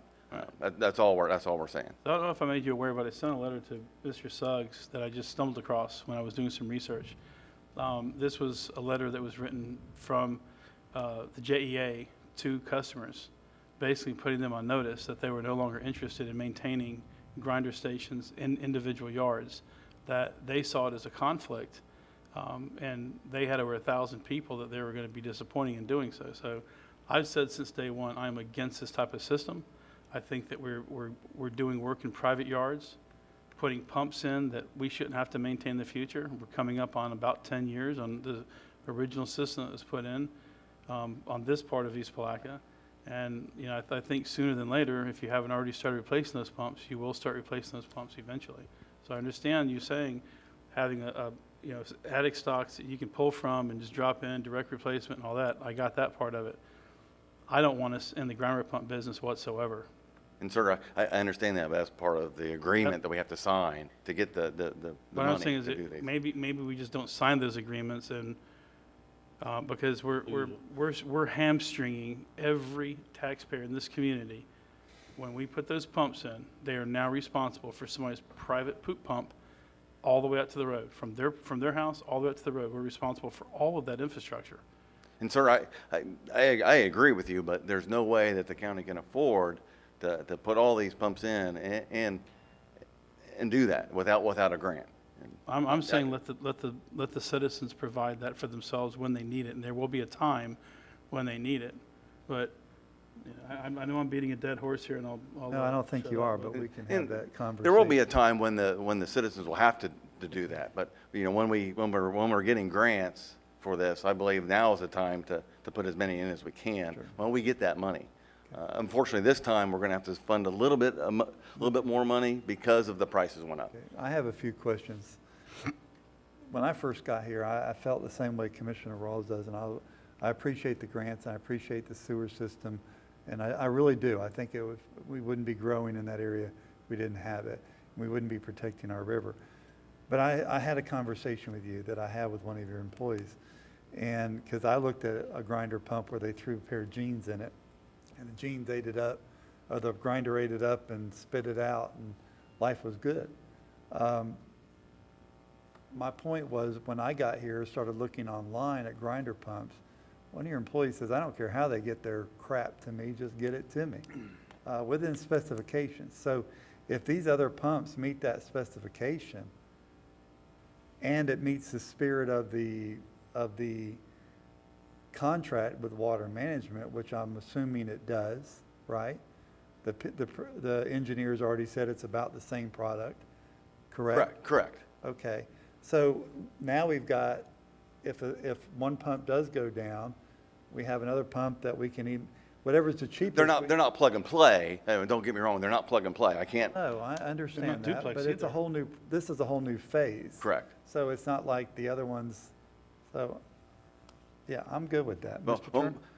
I'll just say, my issue is, you know, I personally would like to stay with E1 pumps. It's not that much more expensive to go with E1 than the Messina ones, just for the fact that it's the ease of use for our folks that are maintaining the system currently. And I don't have to, because the grant does say we have to keep so many spares on hand. So now I have to keep 2 different sets of spares on hand versus just 1 set of spares. How many do we have to keep on hand? Is it 10? I don't know that Not number. many, yeah. It's 3%. 3%? How many? 3% of what's installed Okay. is how many you have to have spares. So we would have to have 3% of what's currently installed and then 3% of this additional 90. And they are installed on utility easements, so we do have easements for where it is installed.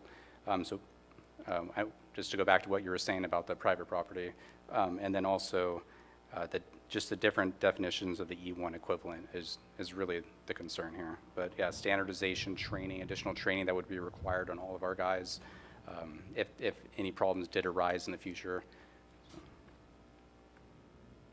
My turn yet? I don't know yet, I haven't finished. Okay. Wait a Let me second, I know do. when it is. I will. I haven't, you said there's no cost for training if we went to the E1 pump, right? But the price difference is only $14,000. So how do you, really, if there's no, because it says associated training required in the amount of $246,000. Shouldn't that, am I reading that wrong, that? So that other bid was to provide the grinder pump stations and training. So that's For $246,000 for the pumps? yeah, for the equipment and Pumps for the and the training training. services, and for anything to secure the 5-year warranty Okay, as well. that answers my, Mr. Turner?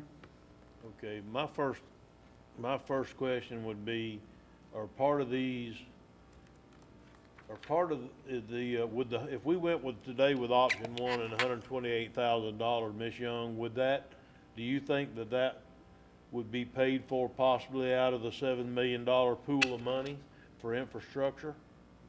Good It's question. definitely infrastructure. Good question. ARPA funding, Maybe, maybe not. maybe, maybe not. Okay, well, if we jump the gun now, is it more maybe not? I think we can, If you do You it think now, that would make any difference? yeah, I do. If you do it now, I am not confident that we would get the reimbursement through ARPA. I believe you would be funding this through general fund reserves. How long do we have on this grant before water management takes the $1 million back? can I ask? 2 months ago? I have been talking to them about this one. I mean, originally the grant was to expire in March 2022, so it would be coming up. The contractor requires 7 months to complete it, but they are aware of where we're at and willing to provide an extension if required. But I mean, I don't want to push it out any further. Last thing I want to do is lose $1 million grant. I know that it doesn't sit well with some commissioners that we've got to grow that water and sewer system out, but that's the only way to make it sustainable is to grow our way out of it.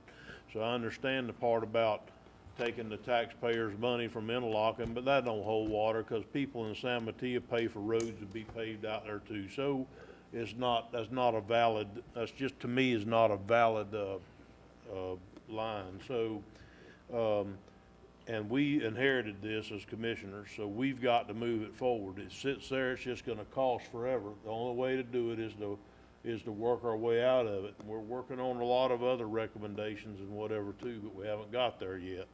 But, we are working on them.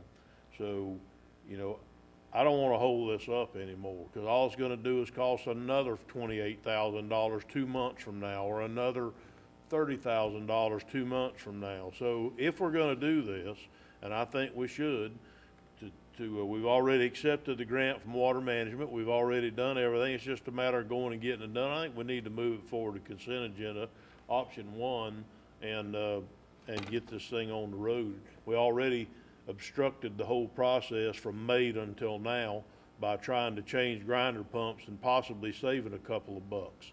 So, to me, I think we just need to go on and move this thing forward, which is probably what should have been done in May, and we'd be a couple of months into it. Thank you, Mr. Chairman. Thank you. Julian, I have a question before I go to Mr. Adams and Mr. Pickens. Mr. Turner brought up a statement, or a good question about the ARPA funds, but we approved that at the last meeting to move forward with that. So just because we don't have the money in the bank, we've approved that we would go ahead back at the last meeting. So there's a good, I mean, there could be, I think we'd be leaning more to the maybe instead of the maybe not if we're only talking about that money. You see what I'm saying? I do, and I can go with you on maybe is stronger than maybe not right now. Right, right. But to the extent that we still don't know the question Right. of whether or not we're gonna return the funds altogether if we're obligated and not doing millage rollbacks. So at $128,000, my recommendation would be just to move it from general fund reserves. Gotcha. And if we are able to, once ARPA funding becomes available and we're more clear on what is and is not allowable, we can always pay the general fund back for what they have fronted the water fund. Mr. Adams, that? Well, Oh, sorry, Mr. Turner, you had a comment? Can I make, do you mind 1 second? Because it's not relevant to what I was going to talk about. To be clear on my statement about the ARPA funds, it's not about not taking them if we can't roll back. It's about knowing if we can roll back. Sure. And then so I can explain it to people why we didn't roll back. So it's not, I would still accept the ARPA funds if we can't roll back millage. I So guess my point would be That's the that- reason why I'm asking the That was question. my Just understanding on that just after to be reading clear it on my and ask. talking to different ones, that you can't use their funds to roll it back. But just like last year, when we reduced the millage rate, it had nothing to do with that money. Oh, So this as one is long as you can specifically, show this that one that is written money into the didn't law come from ARPA specifically though. funds to roll back Right. the millage rate, I think we're gonna be fine. Yeah. That's my current opinion. Yeah, Could change in 20 minutes. Mr. but Adams, that's that you my I probably thought. agree with you. I just wanted to make sure that we understood that the purpose of my asking that isn't because I wouldn't accept the money if we couldn't roll back. So that's not on the table for me, so if it is from someone else, that's between you and them, but that's not the purpose of my ask. So I'll let you continue that. I just wanted to make a comment. I think I'm pretty close. I think we just need to move this forward. It's just gonna cost us money. We all know sitting here, we've got to grow that thing out of this. And using $1.2 million of water management money is the fastest way to start growing this system out. So, Mr. Adams, that you still have the floor? I think you said go ahead. Yeah, I was letting him, Pickens? Mike, when I spoke to you yesterday, or the Mike in the green shirt, there will be a point, there will be a point, I guess, maybe when this has been built out to where we won't have the liability of maintaining these pumps? I expect that to happen in the future. I don't know exactly when that would happen, but I expect that that would be the case in the future. Okay, and what y'all are recommend is down here at the bottom, the second option, is that what they're recommending? We would recommend option one. It is a little bit more expensive, and it goes with the E1 pumps, but the reason we're recommending option one is because it's what we currently have. Standardization. It's standardization. I'm good. Again, it is a little bit more money, 14 grand more, because we went out to the companies and had it bid out, and it was close, but our opinion would be to standardize if at all possible. Mr. Adams? so the 3% doesn't matter what kind of pump it is. So if you had 100 of each kind, you still have to have 3 of each, right? Is that my understanding? So I mean, I'm just trying to understand the argument of the have to have more than one kind. Is it only, so you got to have the same number regardless. If you have 1,000 pumps, you have to have 30 spares. If you have 100, you have to have 3. True, but it's different. There's different components in each one, and Okay. How many people are connected to this particular section of wastewater? how many is on this connection? Currently, plus whatever we're going to add. So, yeah, for this one, it's 89, so you're wondering how many was on the last phase? The last phase was 30. What would be the total connected? So it would be, How many total do we have connected, like installed in the county? yeah, for this particular, for this for this phase right particular phase, East Placa RO plant, which is what we're talking about, right? Yes. How many how many units of housing or commercial property connect to that today? I believe it's 300 or 400. And then we're talking about adding 90. Yes. So let's say there's 300, so now we're at 390.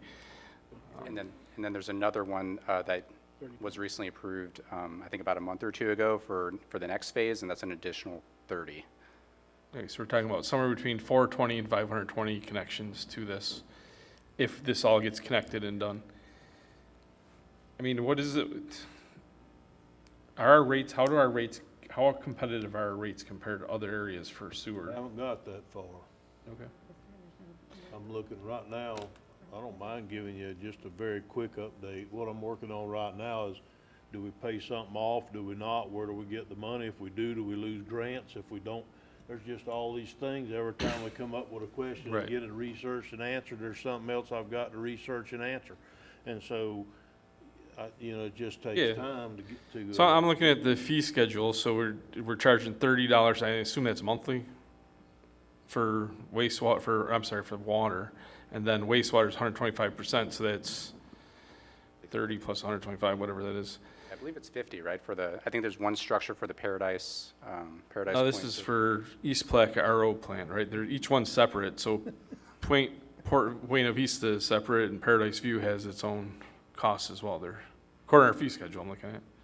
This is accurate, right? That's if they only have sewer. I'm sorry. If they only have sewer, it's $50. Right. I think it's $50 a month. Okay. If they have sewer and water, then their sewer is based on percentage of the water they use. Right. Make sense? Right, yeah. Yeah. Okay. So why don't we split that cost with the people that are connected?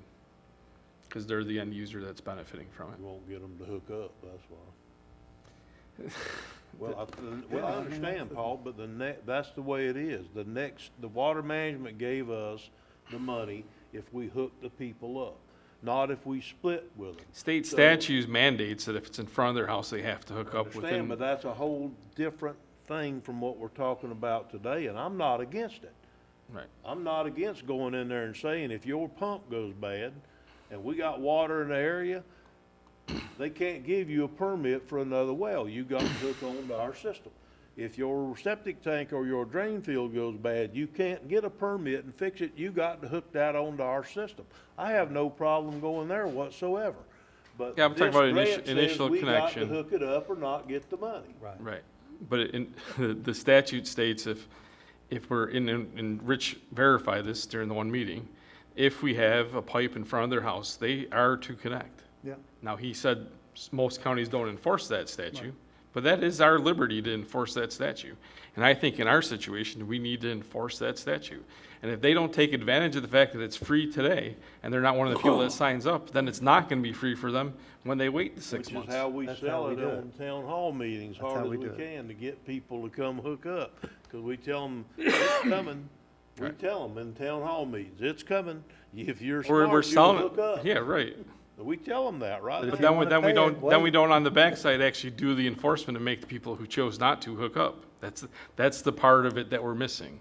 Well, we can go back to that. Are you done?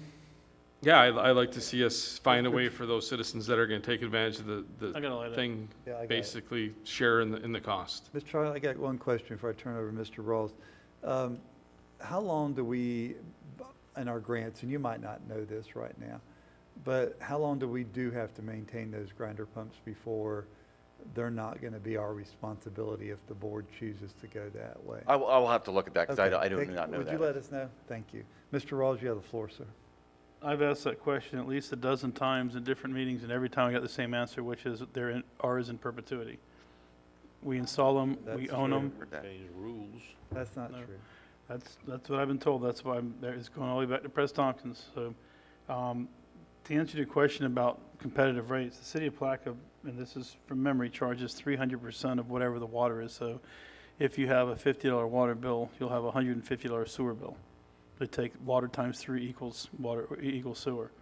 Is that residential or commercial? Residential. Commercial's a flat fee. You just, their minimum commercial's like $175. Are we anywhere near that? But raise our fees? Well, Julianne, at one point, about a year ago, we were supposed to take a look at water rates over in East Palatka and look at increasing water rates. Was that ever done, or? Yes, at the last, it was before September, when we went through that process of all the fees throughout the county, we did raise up So the water and the sewer by about 10%. But what was that based on? We feel like 10% is enough and we'll do it? Oh, or- no, 10% wasn't enough, but you don't want to raise it too much too fast, in my opinion. All I right, mean, wait we've a- got some people I need that to are on bring fixed this incomes. Way off subject. We've got 2 hours to get out of here before we get another meeting. But no, we did, I think that's a great discussion to have in the future. We got a lot to do today. The question on the table is what bid do we want to move forward at this point? Mr. Chairman, I move that we move option 1 forward to the next consent agenda. I'll second that. Okay. Now, I know you're here, but I can't allow you to speak because I don't know what kind of bidder you are, and I don't know if you're going to win the bid or not win the bid. And then there's procedures to follow after that. So I just don't want to know right now, okay? So, all right. I just didn't want to waste your time and let you, that's where we're at. So we got a proper motion, we got a proper second. All in favor signify by saying aye. Aye. Opposed, like sign, the ayes have it.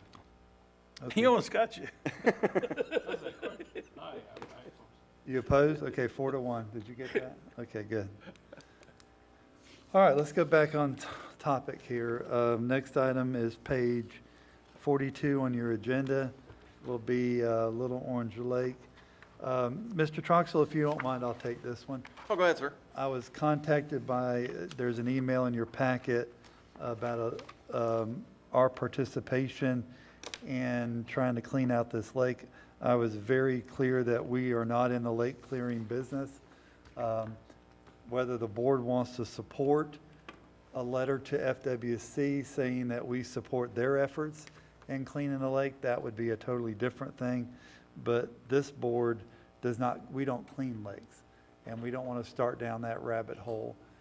So my opinion is if the board decides to go that way, make it very clear that we support FWC's effort, but we are not going to be in that business. Mr. Turner, you have the floor, sir. Ditto. Thank you.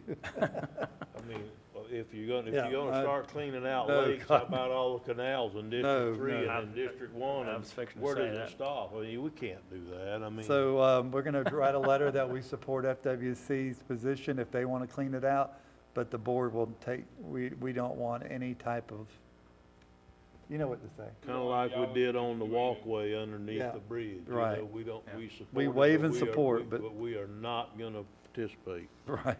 We wave in support from afar. I do have a question about the land that we have there. What is it, why are we holding that land in that particular location? I did not. Part of their thing that they presented is that we own land on the end of the lake on the, I think it would be Yeah, lake access. I don't know if that is or not. on the east end. They kind of, it's pulled out as that we own that lot from the GIS. Mr. Adams, will you check that out? That is in your district? Sure. And, Well, it says it. I'm sorry? They have it pulled out from the GIS map from the property appraiser's office that Well- Putnam County is the owner. Yeah, I see that now, but why don't you find out, because we don't want to own property. Sometimes we do if it's a boat ramp. Yeah, it's I don't not, think it's a, Possible the boat ramp in yeah, that or particular lake. drainage. Or drainage, boat yeah. ramp. Yeah, Or drainage. so is that a drainage location for you guys? I'd have to look Or at it. Can we find out if that's useful for somebody? Mr. Alachua Trosser, County does have a boat ramp on the other end of the lake in this particular instance. There's many lakes we don't have anything, but this one does have an access you from. get with Mr. Adamsack and see what the purpose of that property is. It might just be good to keep for some type of conservation or recreation in the future. Small park even. Yeah. Absolutely. Some of And, this yeah, stuff I'd love to go out there, because I haven't been out there. I'd like to go see it. Okay. Well, we can stop at other locations on our way there. We do the same thing. So, Thank you. all right, so we're going to do that. Next one, number C. The Yeah, this is- subaward. Yeah, this is approval of Phase 2 of the federally funded subaward and grant agreement with the Florida Division of Emergency Management for the Port Buena Vista wastewater treatment facility. This is the connection or connecting their wastewater treatment facility to our wastewater treatment plant. They currently have their own little system there. If you guys recall, years ago, they had a water and sewer treatment plant there. They were abandoned, and basically we had to take them over. Part of this is connecting that piece to our wastewater treatment plant down off of Gilbert Road. This is the one off 207A. Correct. Correct. So this And will the- give us BMAP credits or give us a better BMAP rating? Because it says right here, reduces the county BMAP requirements. And where's this, okay, the money's coming from hazard mitigation and division of, there's no way to waive this because we're fiscally constrained? I don't believe so, Mike, do you know? I believe we have to, there is no waiver of our share of this. You know, unfortunately, Mr. Chairman, We're gonna pick up the fire station? if we don't move this one forward, we're not gonna get another federal grant. For 3 or 4 years now, the county's begged them to give us this money. It took them 3 years to come up with the money and give it to us. We turn it down. Nobody on the federal level is gonna take this county serious again with these type of grants. So, you know, all I can hope for at this point is that this is another one of them, because it is an infrastructure project, that it might qualify for ARPA money. Who knows? Who Are we picking the knows? fire station up? What'd you say, Commissioner? Are we picking up the fire station? Yeah, it picks up at the fire station, doesn't it? No, we don't have No. sewer there yet. No, We we don't have have sewer. water at the fire station. Why wouldn't we pick it up on the way by? I'd have to see where the line is gonna run to, but part of that is running the line, so if we Originally strategically now, place when- the line, then we Supposed to could be do part that. of we made the first original plan, we were gonna try to run the sewer to or by the East Plaquemine fire station, because we weren't originally gonna put a septic tank in there, and then it come to find out this was gonna drag out like it has, and so, but originally it was gonna come right up Powerline Road or somewhere like that and go out to Buena Vista. So now where are we gonna bring it? So it's going to go from Putnam County Boulevard, and then it's going to go out to State Road 207, and it's going to go north toward County Road 207A, and then up toward Federal Point. That's a shorter distance from where we are, where I think we're on, aren't we somewhere around Powerline Road already with a sewer? I think Putnam County Boulevard right now is where it stops, and then it's going to extend towards State Road 207 and then go along State Road 207 north. Are you going up Cracker Swamp? How are you getting to 207A or 207? How are we getting what? 207A. How are you getting to 207 from Putnam County Boulevard? Cracker Swamp? I think it's McCormick. I think it's Go out McCormick. Putnam County Boulevard and. No, butts I in. know where it's at, but I mean, how are you getting from Putnam County Boulevard to 207? I believe it's going down McCormick and then turning on. McCormick, okay, that's before the fire station. You're going by the fire station. But you're going on the, That's just a West directional side of the bore. It's a fire. 2-inch directional bore and a grinder pump. Or is that word again? Oh, it's West Louis Brewer Road, and then it's going to State Road 207. That's way ahead of the fire station. On page 61. yeah, but that's not a bad route because that's going to pick up a lot of people.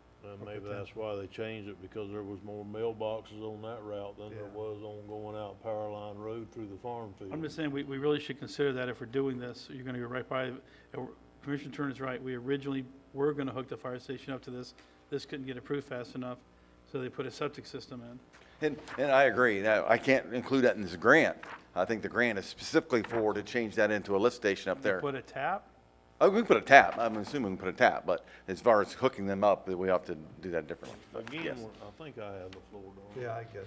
So I think we're a little bit off subject here, which is, I guess this is the off subject day of the world, because every single subject we get off subject. So, Be consistent. yeah, be consistent. We've done that today, every single one. So in other words, to move this one forward, we just need to send this one forward, but it's gonna cost the county $384,794.50.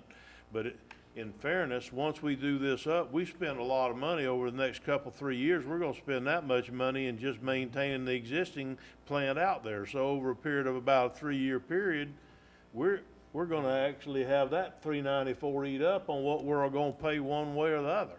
And we're gonna have it not have the option that we may in a couple of 3 or 4 years have to completely change out that plant at Buena Vista, because it is shot. Yes, that is correct. So, in other words, I say we move, Mr. Chairman, I move that we move this, Yeah, Mr. Adamsack still wants to say one thing and then we'll do it. okay? Mr. Adamsack? Well, Mr. Turner used one of my favorite expressions, that it's shot, so that was good. So the question is if we run this pipe and this thing I support more than anything, just because it's gonna be shot, and it is shot, so we have no choice. If we run a pipe across in front of all these houses, do they have the ability to hook up if they wanted to pay the hookup fee and stuff once that pipe is run from the lift station to our current area? Yeah, if it's running in front of their house, yes, they would have that option. Size of the force main. I'm not sure. Do you know the size of the force main from?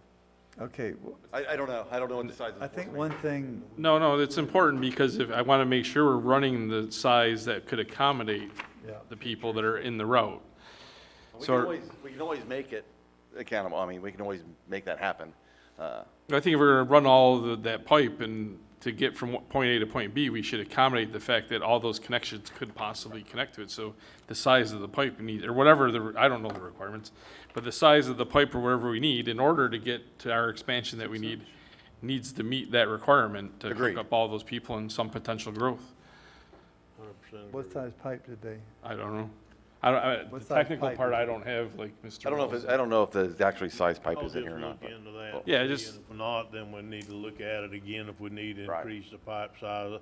It was originally designed to pick up all them houses, but if it's something changed along the route, don't know is fine. Mr. Chairman, can I do a motion now? You may. And maybe, can we add some growth to the route, like, because that's gonna be a high growth area of the county. So make sure the pipe can accommodate what's there plus 25% or something. Well, let's send it forward and then see what happens, if that's okay with you. My motion would be to send phase 2 forward to the consent agenda. Julianne, are you paying attention? Yes, sir. Thank you. You're welcome. Okay, well, I saw you busy there, and I didn't want to do this and you not hear me. So my motion is to move phase 2 forward and try to see if ARCA funds will cover that or not, the additional monies. Proper motion by Commissioner Turner, I'll second. proper second by Commissioner Pickens, this all in favor? I got a question. Is this Any contingent upon ARPA funding, or is this, No, gonna fund it either out of- way, Either way, I but think. try to get it funded with it. Question. Okay. The only other thing I've got, if we're gonna directionally bore over to the fire department, and we're gonna put what do they call it, sleeve? Tap. a cap over there, I really do believe it would benefit us to have sewer on both sides of 207 running down instead of just one with directional bores underneath it. I don't know that for sure. You're the engineer, I'm not. I but- actually think, Mr. Chairman, that we should look at that as a separate deal I from agree. this, because I think originally that sewer was gonna come down Power Line Road and go out to the fire station. That meant we had it in that whole area on that side of 207. That changed, okay, I'm good with that. Seems like there's more mailboxes on the other side of the street and more room for growth over there without going under, so I'm good with that. I say we get this project moving. You know, it's another step in the right direction using their money, and know it's gonna cost some, but hopefully we can pay for it with infrastructure money. Okay, all in favor signify by saying aye. Aye. Opposed, like sign? I didn't hear anything. Okay, good. The ayes have it. Next item, item E, Gibbs Avenue, page 133 in your packet. This is the Gibbs Avenue Dam within the Saratoga Harbor Estates. During a BOCC meeting way back in April of 2020, the board approved a draft letter to the state dam safety officer, in which the board approved the creation of an emergency action plan for these guys. And also, we're doing some work there to protect the road by fixing a weir on that same dam across Gibbs Avenue. However, the Division of Water Resource Management is now requesting additional information to verify the ownership of the dam. So the division is requesting the acceptance of the dams via resolution from the Board of County Commissioners. What's the public benefit for us to accept it? There is zero public benefit in my mind. There is zero public benefit to accepting these dams. I didn't hear that question. Say that again. What's the public benefit if we accept it? You said there's no public benefit. For public works, there is no benefit for accepting these dams. Are there risks to accepting it? Yes, we would be responsible for fixing it if it was our dam and it failed. Oh, wow. Okay. Mr. Turner. I'm trying to understand this one. So we voted to fix this road a while back, but then we decided we didn't own the dam that we're fixing the road over, is that correct? And so they're offering us the generous offer to give us the dam if we'll go on and fix the road and patch it and keep it maintained. Is that kind of what I'm understanding here? I don't Sort I don't of. think so. We still own the road. It is our road that travels on the top of the dam, okay? And Sides. the board approved to fix the weir so it would not damage the road if it failed. So that's what we're doing currently. Turned out it ain't our weir. Well, it turns Well, out the bottom isn't. We don't own the dam. The weir is a different story. We probably don't own the weir either, but we're doing that in order to protect our road. That was what was determined before I got here, but that was what was determined when what I know of today. Yeah, I kind of understand what you're saying, but I think it was a little different narrative before. I think the last time the narrative is that the county owned it. That's what they want us. Now they determined maybe we don't own it, if I'm understanding correctly. And so now they're saying, well, if you don't own it, that's fine, we'll give it to you, as long as you agree to maintain it. Is that what this conversation is about? That's what they want us. If I'm wrong here, someone speak up. But they would want us to own the dam so they can finish the emergency action plan, and then we would own the dam and we would get that emergency action plan and an evacuation route and They stuff. own it That was now. already done. But They own it now, but they're wanting us to take ownership of it and responsibility for fixing it. Well, what I understood with this and what's coming up now is that we had agreed to fix the weir.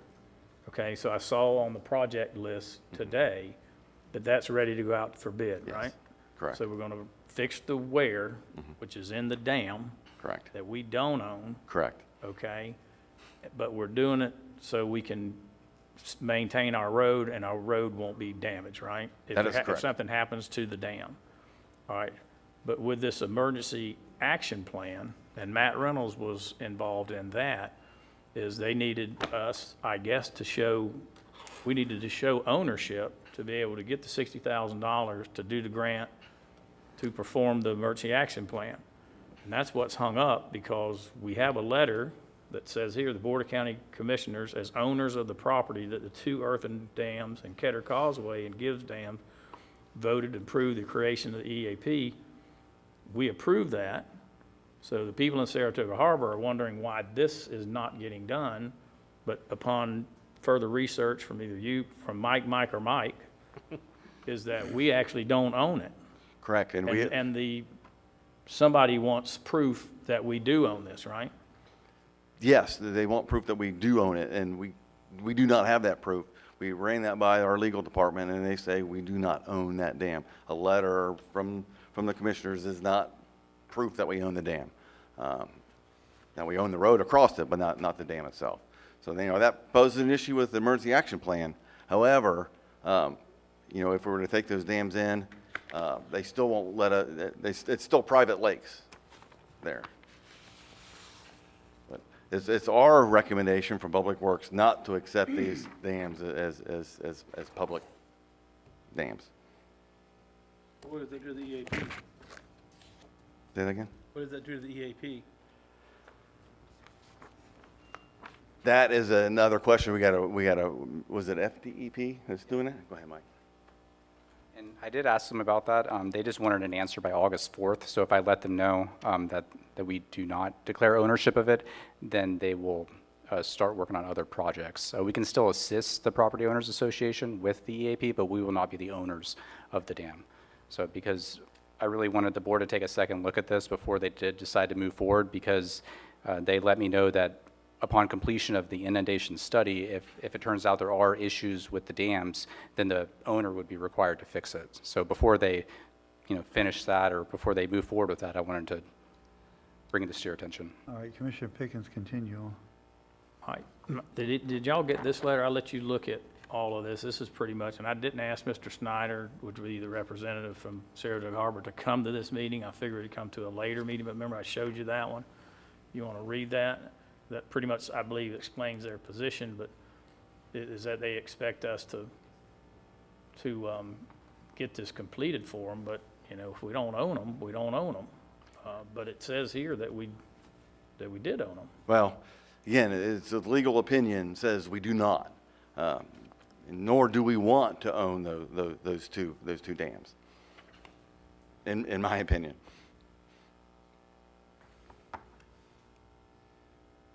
Where do you see that we said that we own it? It's in the letter It's in from the the prior letter. So board. the Putnam County Board, it's 163. 163? As owner of the property that the two earthen dams on Ketter Causeway and Gibbs Avenue voted to approve the creation of the EAP. And I think that's where Mr. Troxel said, our current attorney said that letter doesn't actually make us owner, if in fact we didn't own And it. I can't remember who was legal counsel back then. I don't. This worked It would back be and an forth between, I think, Matt Reynolds and Ryan Simpson at the EOC for a while. Brian's when they brought it to us. That's what makes this a little squirrely to me, is that a year ago, on the 14th of April, we had determined that the county owned the property. That's the reason why the board voted for me to sign this letter and take right. it forward and try to get the grant to fix the weir, because we already owned it. If it's been determined that we don't own it, then I guess the decision needs to be made, what's the difference between this and any other private road in Putnam County? It might be a dam, but it's a private road, it's a private deal. So do we take that in, even if they're offering it to us, and pay to fix it or not? Because the numbers I saw on here was like $600,000 to $1 million possible that it's gonna cost us to repair this weir. If I lived out there, I'd be tickled. No. I mean, to repair the dam. If I'd be tickled to death if you took my dam. If you were gonna put $1 million in it and repair it, I'd be really happy. Absolutely. That's why we're saying we think we need to pay the money to fix the weir, the overflow for the dam. Can we do that, I believe so, because we can do that to protect our road. Okay. Because we do have the road. It is a Class 1 dirt We agreed to do road. that, correct? Yes. That's what we agreed to last year, was to do the weir. Okay, well, but somebody else was gonna pay for it. We were gonna going to fix the weir with somebody else's money, is that correct? No, that inundation study and some other stuff is, that grant was not to fix that weir. What the Board of County Commissioners, I believe at the time, determined the county would fund the fixing of the overflow of the weir system to protect our road that goes across it. What do we need to do, Commissioner, from that Well, district? Commissioner Pish, yeah, he still has the floor, so go ahead. Well, I thought I did, No, excuse me. that's okay, you're fine. I guess fixing, the repairing of the weir is going to be done. I guess we need to explain our position that we said we own the dams, but now our legal counsel say we don't own the dams. So that's the damn situation that we're in, no pun intended. Damn situation. Right? Correct. It just happens to be in District 1, and they've invited me to their next, I knew I was gonna say something. about their it. next, to the their damn next meeting? quarterly Damn meeting? dinner to explain to them why we're not gonna get this done. So I just need some direction of this board and staff of which way we're going with Get this. some relates. Yeah. And it is my opinion that we do not own the dams themselves. We've never been deeded the dams. You'll see clearly we have right-of-way for the road, but as far as the rest of the dam structures there, we do not own them, nor do we want to own them, because that's a huge liability on us.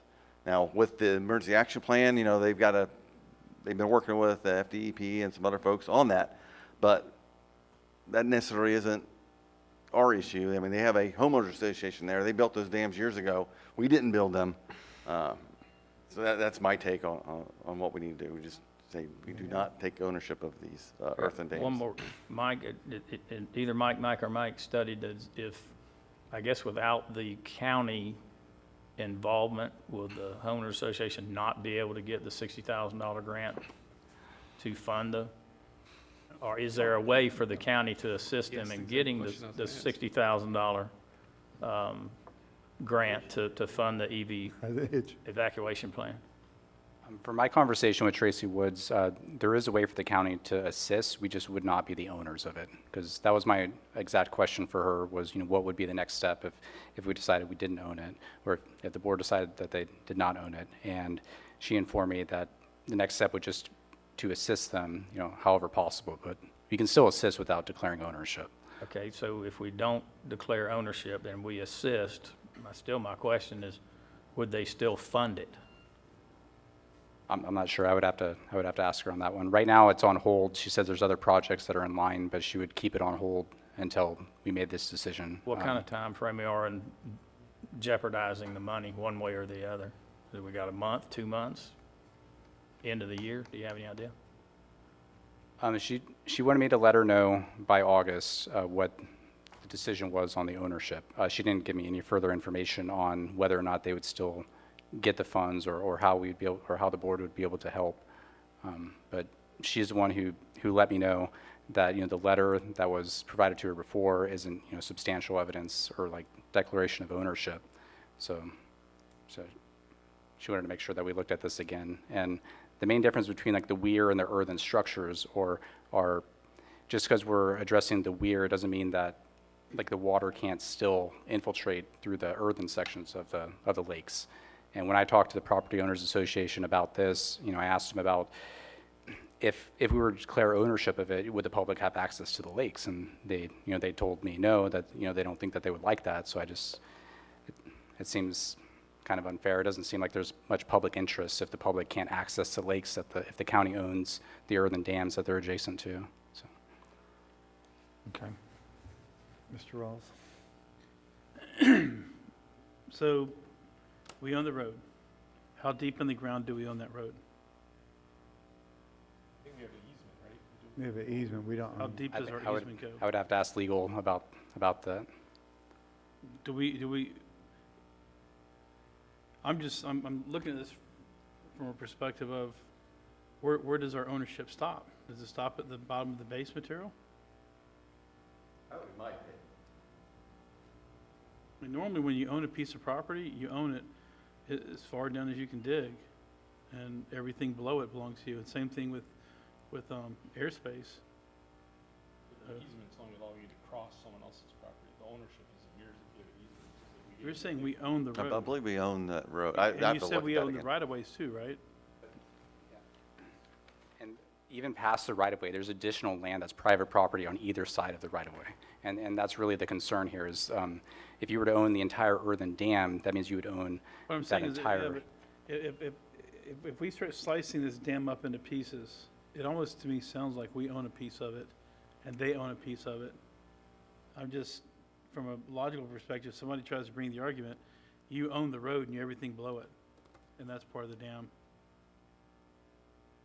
So the portions that are holding the water you would be saying that we wouldn't own that portion because that portion is private Saying property? we have right-of-way on both sides as well, correct? There's private property on both sides. But I mean, do we have shoulders off our road that we own? Grass shoulders, not like. So the issue becomes, once the water infiltrates past the private property into our right-of-way, then does it become ours like that? So then what obligation do they have in doing anything to protect it if all they have to do is wait for it to get to our right-of-way? I think this is going to be the argument we're probably going to hear from them if they have anybody on their board that's got 2 brain cells. They're going to say, wait a minute, you own just as much as we do, if not more. I've driven across that. It's been a long time. But it seems like a majority of that dam is road. If you just go with the theory that everything vertical is ours. And my argument with this, which is why I attached the permissive use agreements, is in the past, whenever we've done work in the area, we've always had to get a permissive use agreement from them, in which case they are declaring ownership of it. They're giving us permission to do repairs on the causeway, and then they gave us drainage easements, again, declaring ownership of it, giving us permission to do work in that area. So, my side of it is, why do we have to get these agreements every time we want to do work if we own it? And that's. I can't speak to that. I'm just trying to figure out when Commissioner Pickens goes down for their dinner, if I was sitting in the audience and I asked a question, last thing I want to hear is, I don't know. So I think that if that road is a deeded piece of property to Putnam County, where does our ownership stop in the ground? It's a 70-foot right-of-way. I don't know, how deep in the ground does our Oh. ownership stop? But I mean- there, may I answer something? Commissioner Rawls, the environmental groups recently sued federal government and lost because they said that the forestry department owned the property under the dam out at Rodman, okay? And the judge pretty much says, no, that doesn't hold water. So. The dam or the, No, the ground, so. no, you said it doesn't hold water. The ground So I wouldn't hold guess their argument was the forestry department still owned the land underneath there. And had there not been a dam put on top of it, they would still own it.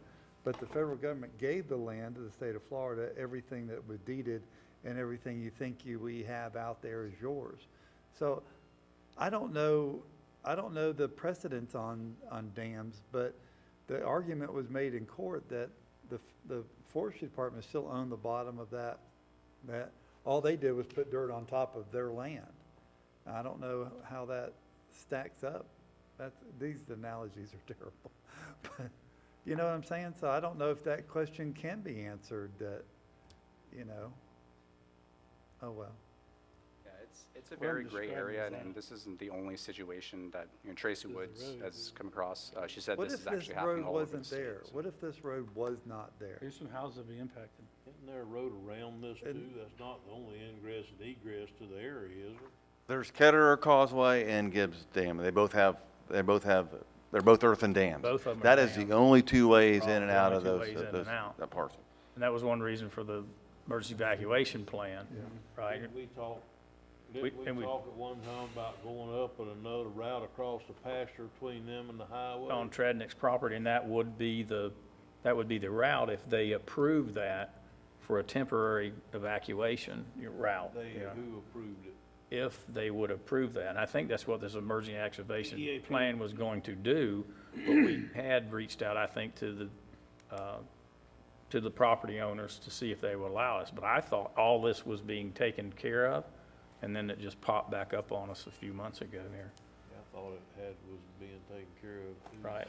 and the wear being taken care of, I mean, that's gonna be taken care of. This is a situation we've got, and I wanna accommodate these people the best we can, because we did tell them, you know, we sent them the letter that we did own this. But that was my question, and I'd like Tracy Wood's number, but my question is, can we assist them enough to where they can get the funding to get their study done to finish this project for them, without them having to pay for it or the county having to fund it? And I can ask her that and let you know.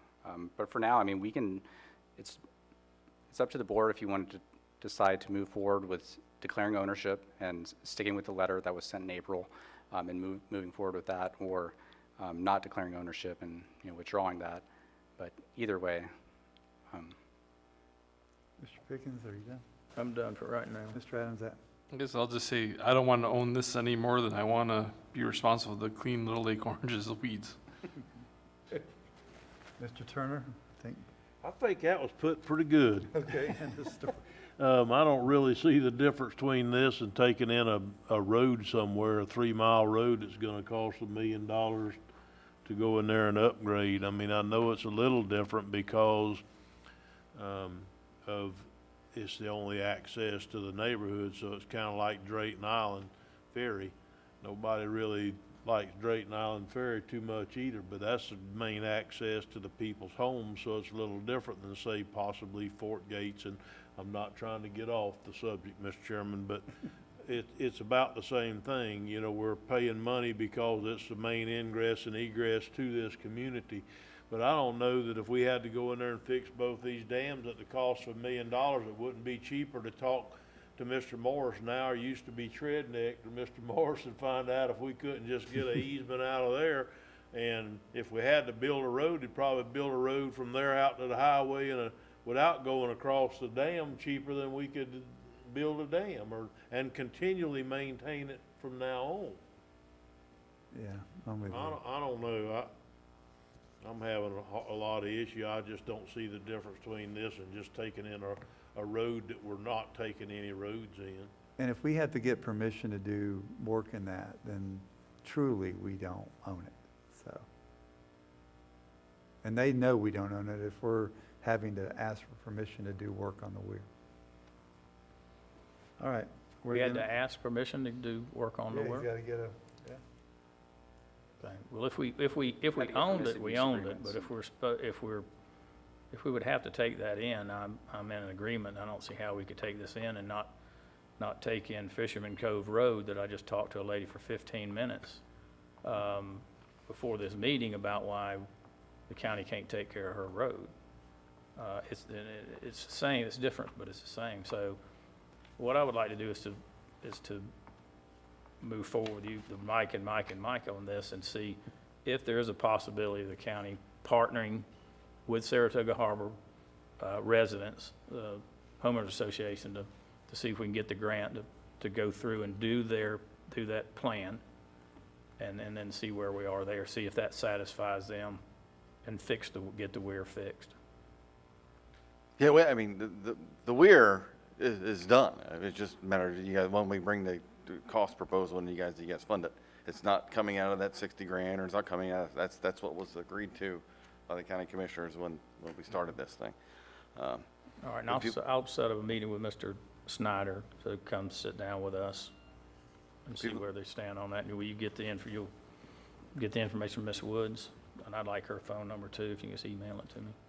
If you look on page 150, the roads were dedicated to the public back in '66, and in '68, the county commissioners accepted them into our maintenance system. Now, if we accept them into the maintenance system, does that mean we accept them all the way down to the core of the earth? I have no clue. That is a legal question we do have to ask. It's a great question. It is a great question. It is. Okay. All right. Item G, page 169 in your packet, Edgefield operations. Mike, you want to take this one? Them pumps was brand new 3 years ago, and now we got a pump out already. And they were supposed to have changed them just before we were blackmailed into taking them. What? You heard me. I heard you, but I'm reading. Okay, So just to clarify, that last one, so what should I inform Tracy Woods on the ownership of it? Are we going to move forward with ownership, or is the board? I think Going to move Commissioner forward. Pickens said it well. Go ahead and re-say it. You just- What I feel needs to happen is, because I don't believe this board is ready to take ownership of that. We're gonna have to explain to the Saratoga Harbor residents why we don't own it, okay? And yes, they do have brain cells down there. They're sharp, so it's gonna be a tough discussion. But I'd like for you to find out with Ms. Woods if the county can partner with them somehow without showing ownership of the dams for them to get the $60,000 grant to do their evacuation plan. They Okay, can and- still and- get the funding somehow. So we're gonna fix the weir, we're gonna maintain the road, but it appears now that they own the dams, not us. Okay, I will talk to her about that. And when I talked to Mr. Snyder about it, he said that they were willing to deed us over anything that the county would need to declare ownership, which again raised another concern or question in my mind of whether or not we owned it. Like, why would they have to deed And us something? let me know when you're gonna call Mr. Snyder, and I'll probably just have him come up to Palaca, where we can sit down and, we can sit down and have a conversation with him. Okay. Yeah, and I'll talk with Tracy about that and see if we can get some sort of an extension on the August deadline and bring this back. Okay, Edgefield. Okay, so So, for the Turner, Edgefield can you operation and Can we maintenance just plan. cut to the chase? Basically, we've got a pump out now and you need money to fix the pump on the Edgefield deal that we were blackmailed into taking in the first place because of BMAP points, and it was told as part of this process when we took Edgefield that we wouldn't need any BPAP credits for many years to come because of the amount of BMAP credits we got from assuming maintenance responsibilities for Edgefield. And then I saw one on a little while ago that was another thing we were gonna get was additional BMAP credits. I was told we didn't need any BPAP credits for a long time. So now all of a sudden we need more BPAP credits? So for the Edgefield, for maintaining and operating it, we have to turn in a BMAP report every year to show what projects we are doing to meet those credits. So having Edgefield, just to give you an idea, is about like 50% of our BMAP credits. So maintaining it and continuing to maintain it is definitely in public interest or the county's interest for the BMAPs. Hey, Mike, And for the plan that I'm showing, I Mike, before you worked with go the any district further- on Mike, modifying it, so to We're decrease trying the, to slow you down a hair if you listen. Well, Yeah, would you basically- answer Commissioner Turner's first Yeah, question? what are you asking for today? You want your pump fixed? well, the first thing I'm asking for is to approve the modified plan, the modifications that I made to the plan. The original plan required the county to do grab samples every 2 weeks. After working with the district and DEP, I was able to reduce that to once every 3 months. So that's the first question that I was asking for that. Okay, And- I move we make changes to the plan as requested. Okay. And then the second question Now, was, there's a motion on the floor. Calm down. Got a proper motion, proper second. Any further discussion? All in favor, signify by saying aye. Aye. Okay, now you need $7,800 to fix your pump. yes, and the second question was to discuss having an account for Edgefield to fund the grab samples, the testing that's required for that, and also future maintenance. And then, for example, this In other one words, you pump want that, more money put into Public Works to cover this part of the maintenance where you'll have more money in Public Works to pay for other things. I thought we were doing that. Yeah, we're already. When we aren't took it paying over. for it right now to Public Works. So we paid for it the last 2 years somehow. It's coming, the water plant is actually paying all the grab samples we take every 2 weeks or after a storm event. And then any repairs comes out of the water plant. It doesn't, I talked with Ms. Young about a little bit today is getting a dedicated accounting line. It can be in the water account for the RO plant. It doesn't matter, but there's still got to be some type of maintenance account somewhere that I think needs to be dedicated directly to Edgefield. Now, whether it comes out of the water plant money overall, when you do all Don't the you have a stuff. drainage line? Is Don't that you? the recommendation from the budget officer? He talked to me this afternoon, we can set up a dedicated line Okay, well, at this point, instead of trying to do this ahead of you, not going through the proper channels, could we just give you the other 7,800 you need for the pump and move on? I mean, some of these guys are gonna be midnight getting home tonight. I have a question though before. Didn't you say that the water management put new pumps on there when we got this? But that was the agreement when we took it over. Was that not the Correct. agreement? They were Yes. supposed to have, they put new pumps on, yes. Did they put new pumps on or did they not put new pumps?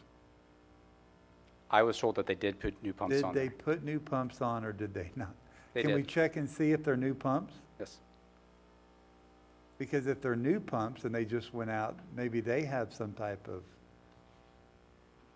never mind. Warranty. Yeah. Check on the warranty, go fix your pump. It's for 7,800. I'm You with want you. a full-blown Yeah, board vote, or can we just get the administrator to go buy a pump for $7,800 and go fix it? However you'd like to do it, sir. If y'all like to give me the wave and consensus, We've we'll already do got- that. Wait Yeah, for we me, just go fix it. We got to fix it. We can't let it go away. Mr. Rodriguez, go fix your pump. Another one of them that kinda sucks, but we can't, not a lot of choice. Mr. Chairman, I thought when we accepted that it was gonna do stuff for our BMAP and all that kind of stuff, get all these credits, there were new pumps, and then that we had dedicated money to be put aside, so when this happened in 10 years, instead of what, 2 years, we'd have the money for the pumps. So unless I missed something, I thought we said, Remember that part, I but the thought we rest said of we it were up gonna to the put- last sentence, I remember, for sure. Well, that would make sense. well, we're doing it now, so maybe I should have made that suggestion. I thought we were putting money away, so we didn't have this problem, because I think Tim Ho was real adamant about that. So, okay, we can move on. You got your money. All right, next item is item H, page 254 in your book. East Laur Lane, additional rubble riprap. When this project was awarded to the Fix East Lars Lane Drainage Project, it was awarded to DB Civil Construction, replacing existing storm drain, all the way to Crescent Lake. During the design, at the outfall, at the very end of the pipe, they only went a certain amount of feet with riprap. And then once we got to the end of the contract, we looked at, the rest of those 100 and some feet, I believe, at the end. It's starting to erode really bad, so we feel that we need to put additional riprap in that last 100 feet of outfall. Because it's, State Road 20's got a bunch of concrete stacked up out there. You can So that's probably what take a dump truck and go get it for free. right. But, our original estimate based on other contracts was about 50 grand worth of riprap to put in the back, the rest of the remaining We part of don't that know how outfall. much additional it's gonna be. Please, I'm sorry. We don't know how much additional riprap you're gonna need to the 50 grand yet. That was the estimate for us to get the riprap that we do need, not, So we need 50,000 in addition to the money that we've already set aside for the other stuff in this project. no, the other project is completely That's done. This is just to put riprap on that very end piece, we just need 50 grand. So they're gone. The the- contractor's not. Contractor's gone. He did what he was. He did what he was contractually contracted to do, and obligated the to do. majority of it from Crescent Lake Shore Drive down to Mr. Gonzalez's property is underground and in pipe. And then the last part has always been an open ditch.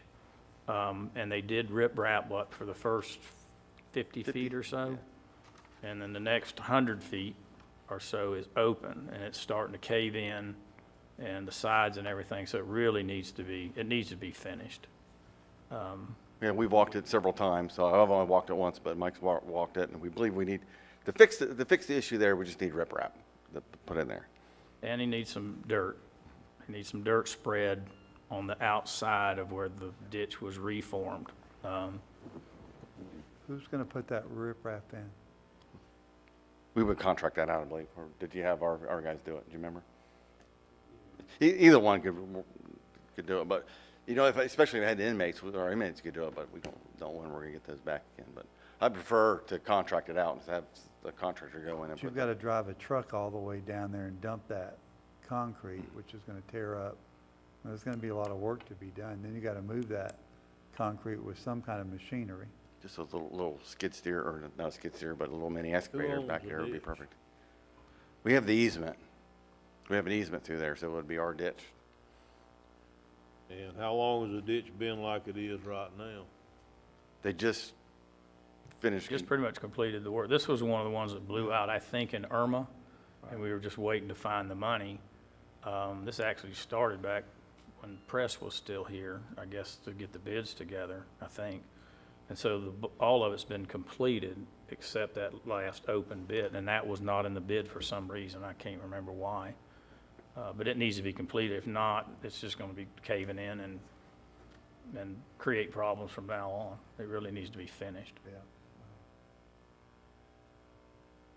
We're pregnant with it anyway, aren't we? Might as well deliver the baby. This has been, That ain't good as licking the popsicle. Then the second piece of this is, if you guys want me to continue here. yeah, is- I'll go ahead with this one. This was my request to put this one on there. I've had a couple of projects from hell, and this is one of them. This thing's taken a couple of years to get funded, and then to get to this point. And if you can see the picture on page 255, there's a large double-wide mobile home that's sitting there, and it's the Hewitt's home. And they say sometime during the construction process that the, I guess, vibration from some of the equipment has unleveled a portion of their house, not the whole thing, the mobile home. And it's gonna be $2,500 to re-level it. Am I correct so far, Mike? Mike is, and I'll let you say what you had spoken to the contractor about, and I know that Ms. Hewitt has finally sent a claim into the county, and Barbara said that it's in the works. I don't know if it'll get denied or not, but the contractor pretty much said he wasn't responsible. So if you want to add to that, and then I'll finish with what I'm requesting. Correct. Myself and Mr. Suggs had him on the phone, had him on speakerphone, and talked to him in his office. And yeah, he says that he's not responsible. He used normal construction techniques, and when he did that, he does not believe that their operation caused their house to settle. And he said he was willing to, if they wanted to do a bunch of studies and some other stuff, but they weren't willing to sign off on the waiver if it came back or whatever. But bottom line is, he didn't feel he was responsible for the selling of the house. But I don't, if I may, Mr. Chairman, I don't know that's his call. Well, for him, I mean, they can sue him if they want to. I mean, that's their prerogative. Or they turn it over to the liability insurance company, and the liability insurance company says yes, no, or in between. Correct. I mean, But for the county's position, personally, I don't think that the construction efforts caused the settling to their house. well, I don't That's really my either. I personal. don't really either, but I don't know that it's our fight. That's my whole point. I think that you turn it over to there's been a claim against the contractor, valid or not. There's been a claim against the contractor. If he can't rectify that claim, then it's up to the contractor to turn it over to his liability insurance company, and the liability insurance company either says yes or no, or sue us, or I'll pay you $50, or whatever the case may be. I mean, that's the way it's always happened when I've had to go through it. But that's between the homeowner and the contractor, correct? Yeah. Mr. Rawls? Well, I wish Rich was here, because I'd ask if we have any liability since we hired him. Souls are gonna settle. If they were out there with, what kind of equipment were they using? You remember? I wasn't out there when they did the construction. They had excavators. They didn't use any heavy machinery for the compaction, because they're saying that it's the vibrations from the machinery that caused this to happen. They're saying just driving the backhoes back and forth is what caused it. But they used hand tampering devices for the compaction of the soil. Which So- create vibrations. So, I wouldn't mind if we were to, if this thing gets ugly, maybe one remedy would be to offer a change order to the contractor to settle this thing, and we pay the $2,500 to the contractor and keep our hands clean. Yeah, well, we are still an additional insured too, I'm sure, on the contract. We kind of made that clear. So we don't need the contractor to file a claim. We can do it ourselves if we feel. We are additional insured on that policy. So, I believe so, but, you know, keep this in context. This is not the first time that the Hewitts have had to adjust their structure. So As it- Their structure is settled in the past, so this isn't the They first all time. settle. This has happened at least once that I know of, that they Okay. told Yeah, us. So, Not only that, if we're additional insured, the chances are there's a $5,000 or $10,000 deductible and it's $2,500. exactly. That's what I was just thinking. Make Yeah, it go Mrs. Hewitt, she didn't hide the fact that it's been leveled before, but also only a portion of it needs to be leveled. They're not asking for the sky here. And Terry, correct me, y'all's conversation with the contractor, he wouldn't turn it into his insurance, is that correct? Yeah, he was being a little bit difficult to deal with, so I've had several conversations myself now with Ms. Hewitt, and the response, my response to Ms. Hewitt was, you know, she wants to move forward with some legal action or civil action against the contractor he signed, but also put her in contact with our folks here at the office, Barbara, for our insurance as well, so they can start talking insurance lingo to get her some assistance. It doesn't matter if he didn't want to turn it in. We are an additional insured. Absolutely, so that's why I turned her over to Barbara, so Barbara could work her, No. We have access to We this have policy. access to the same policy he, Right. Understood, so, but my conversation with Ms. Hewitt was to, whatever assistance we could provide her on her side to help her through the process, I'm we with would. Mr. Turner. It's gonna, I guarantee you the deductible's probably more than that, so It's no reason to let this let's thing get get out that of this ugly. thing if we can and move forward here. I'm not concerned about the $2,500 as much as I am for the 50 grand. Damn, guys, let's not lose sight of the fact that Yeah. this is in addition to the, how many hundreds of thousands have we spent on this project already down in District 1 where all the equipment is? Well, we're gonna move down to the next one, that's the project from hell. That's the second project, that was the first project from hell. He doesn't bring that many, okay. But, yeah, I'd say it was, what, a couple $100,000, wasn't it? I was gonna hire him to lobby for my district. Maybe I I have could to- at least use the I have to look at what the bids, we did have to put more money in, because I think we got a grant for this project, but then we had to add to it, correct? No? Oh, it was, Am I No, correct, you're saying that this one contractor had a contract in excess of $200,000 in this one project? I don't remember what I think it was like 180,000 for their contract to complete it, to Finding install that piping. $2,500. But they built it according to the design. The design only called for riprap to extend 50 feet past the. No, what I'm saying is I'm just, what I'm saying is if it had been me, I would have just wrote a check for $2,500, had them hold harmless statement and moved on. Yeah, On understand. $200,000, that's, he might have ate up his profits, you never know, so. So it's cheaper to sandbag it or cheaper to sod the sides of the ditch? Is it cheaper to do anything other than just $50,000 worth of riprap to stop the problem? I mean, there's more than one way to skin this make cat. it $52,500. Make it $52,500, you call it all done. Well, like I said, is there a cheaper way to do it? By sodding it or putting sandbags in it? Or, I know we don't have prison crews anymore, so we can't send them out there with sandbags, so is this the only option we got here, is go dump riprap in it, or the only one we're willing to look at? Outfield pillows? I have talked to Philip. The other option would be to get a vendor for the materials and wait until the prisoners are able to be pursued, like that type of work. So that's would be my recommendation, and Mr. Gonzalez is aware of that as well. So When you talk about prisoners doing the work, are they gonna do it by hand? So there would be no more vibration?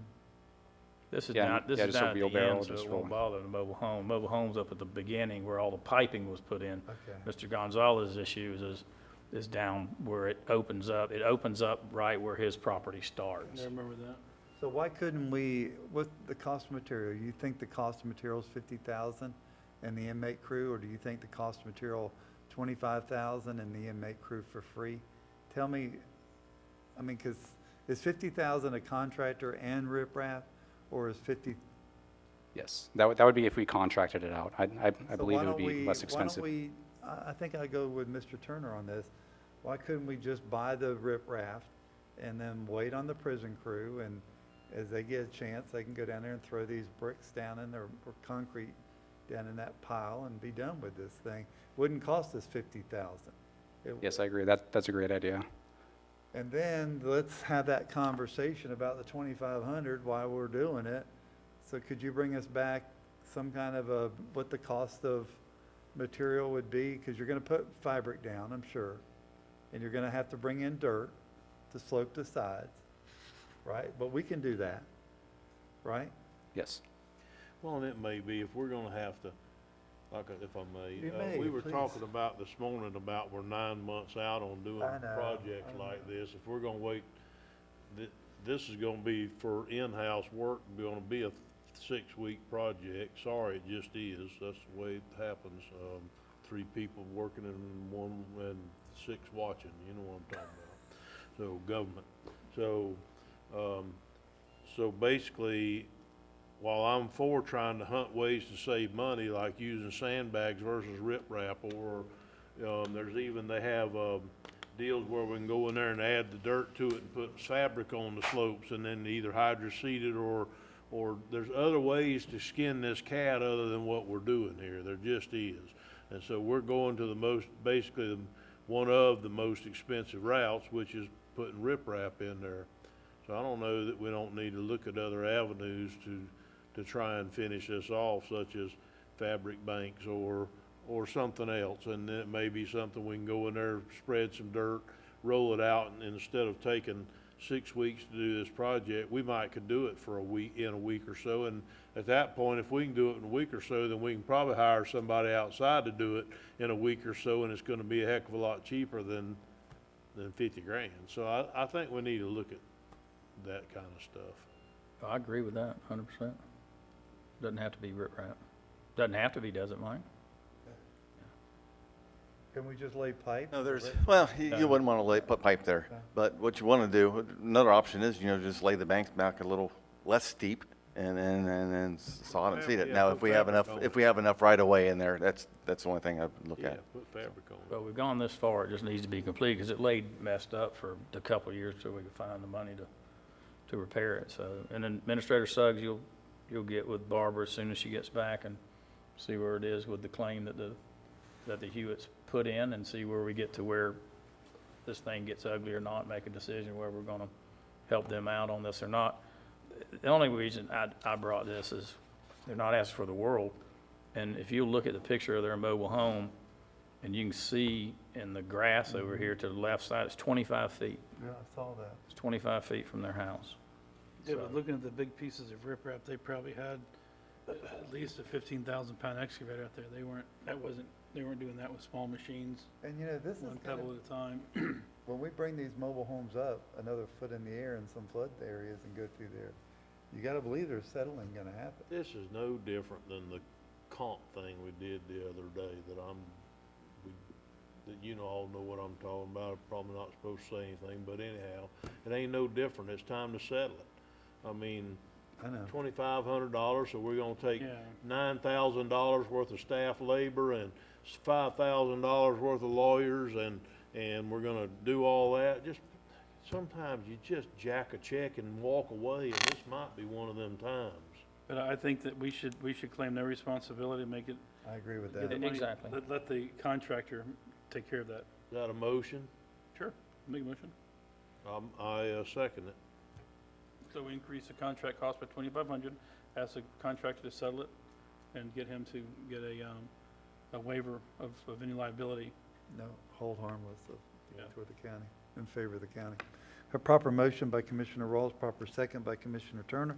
Any further discussion on the 2,500? Hearing none, all in favor signify by saying aye. Aye. Opposed, like sign, the ayes have it. And you're gonna bring back some solutions. That's why, to- thank you, that's why I wanted to bring that back here. Okay. 'Cause sometimes it's just, and I've got I hate to say it, another drainage project that'll come to us before the end of the year, and there's 5 or 6 houses down the side of it. Which one is that? And we're not to it yet, it'll be towards the end of the year, because we know we don't have the money for it. And just concerned what will happen when they do it, because it's gonna be a large project. What number is that on this list? Oh, it's No. It's not on that's- this list. that's it'll something come later, but I it'll just come worry later. about Okay. the damage Now that's he's done. gonna spend the rest of our money down in District 1. All right, let's move on to the CDBG, Rebuild Florida, page 262 in your packet. Mike, is that Mike or Mike? Which one? Well, this one again is another grant that we can apply for. In the maximum or the minimum amount, the maximum amount is 175,000, and the minimum amount is $2 million. I can't hear you. Mike. Can't hear you. But what we want to do is we want to apply for 3 grants through this Rebuild Florida General Infrastructure Round 2 program.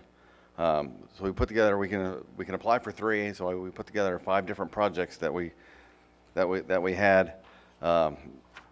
All were over $2 million or $2 million or over to look at potential putting in for these grants. One is Palmetto Bluff Drainage at $4.6 million.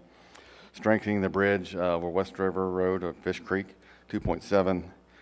Restoration and strengthening the bridge over the other one for $2.7. Then that's a county-wide bridge strengthening program of $17 million. And then another bridge over Songbird Creek, or Songbird Road over Sims Creek for $2 million. But these have no match. So these many can grants we will have get? no match, but we can only do 3 of them. Let's start with number 4. Well, yeah, no doubt. Number 4 is, does that include 2 and 3 if we do number 4? Is that countywide strengthening bridges? That's what I heard. For number 4, that kind of bridge strengthening, it doesn't include all of the repairs that are shown in 2 and 3. That's more of, armoring the banks and Gotcha. doing But I minor mean, we could- strengthening. For 2 and 3 is more of a rehabilitation of the entire bridge. Okay, so, Four should be number 1 and then Yeah. 2 and 3. or 1. 4 is number 1. 4 is number 1 and then 2 and 3.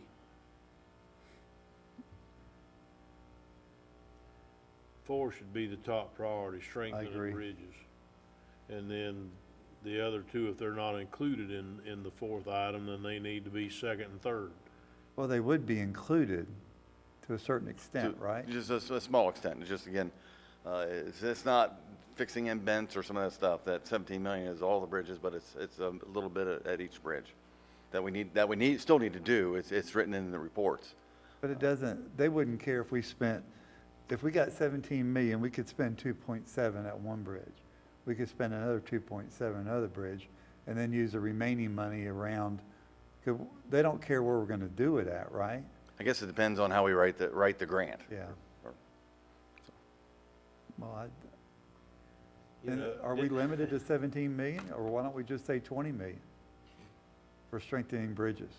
Yes, I can increase that and put it into the scope that we are completely rehabilitating 2 and 3, and then everything else that we were going to do for number 4. Have we looked at Fish Creek Bridge yet to see if we can put collars around there and pour concrete on the pilings, or we just give that up again?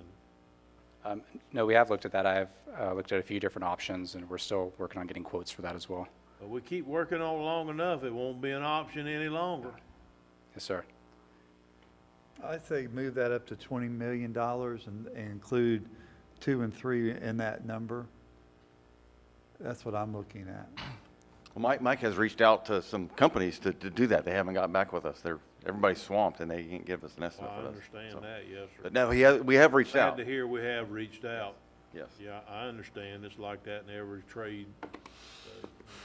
You know what? Why don't you put 22,000 on 4 and then 22 million. 20 million. 22 million on 4, and that includes all the bridges, and then just ask for 2 projects.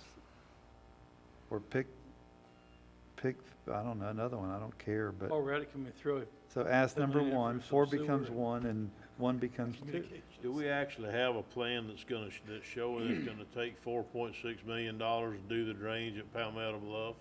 Or that was just an estimate that was used to turn into the state appropriations last year to hope to get an appropriation for it, right?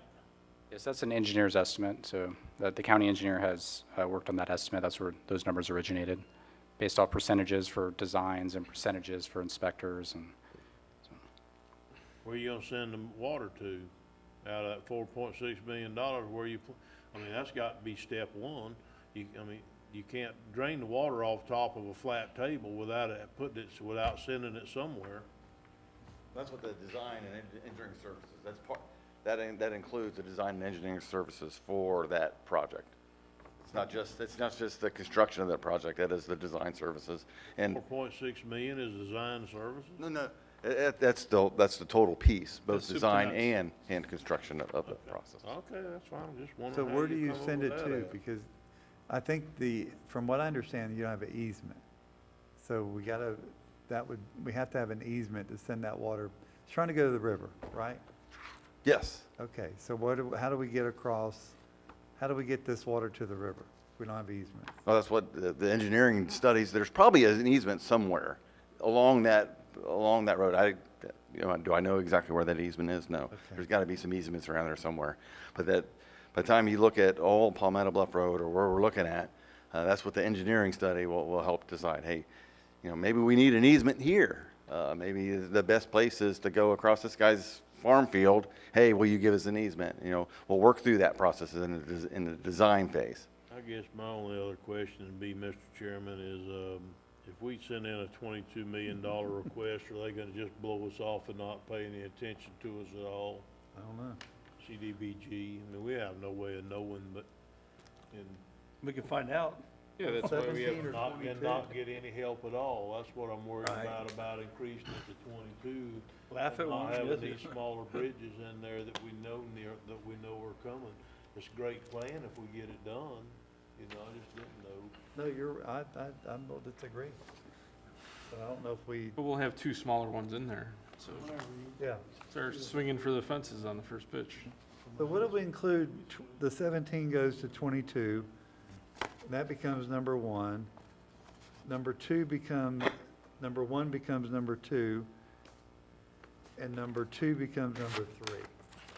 Because we know, you see what I'm saying? So if we don't get 22 million, at least we'll get Fish Creek Bridge or get Palmetto Bluff or one of those.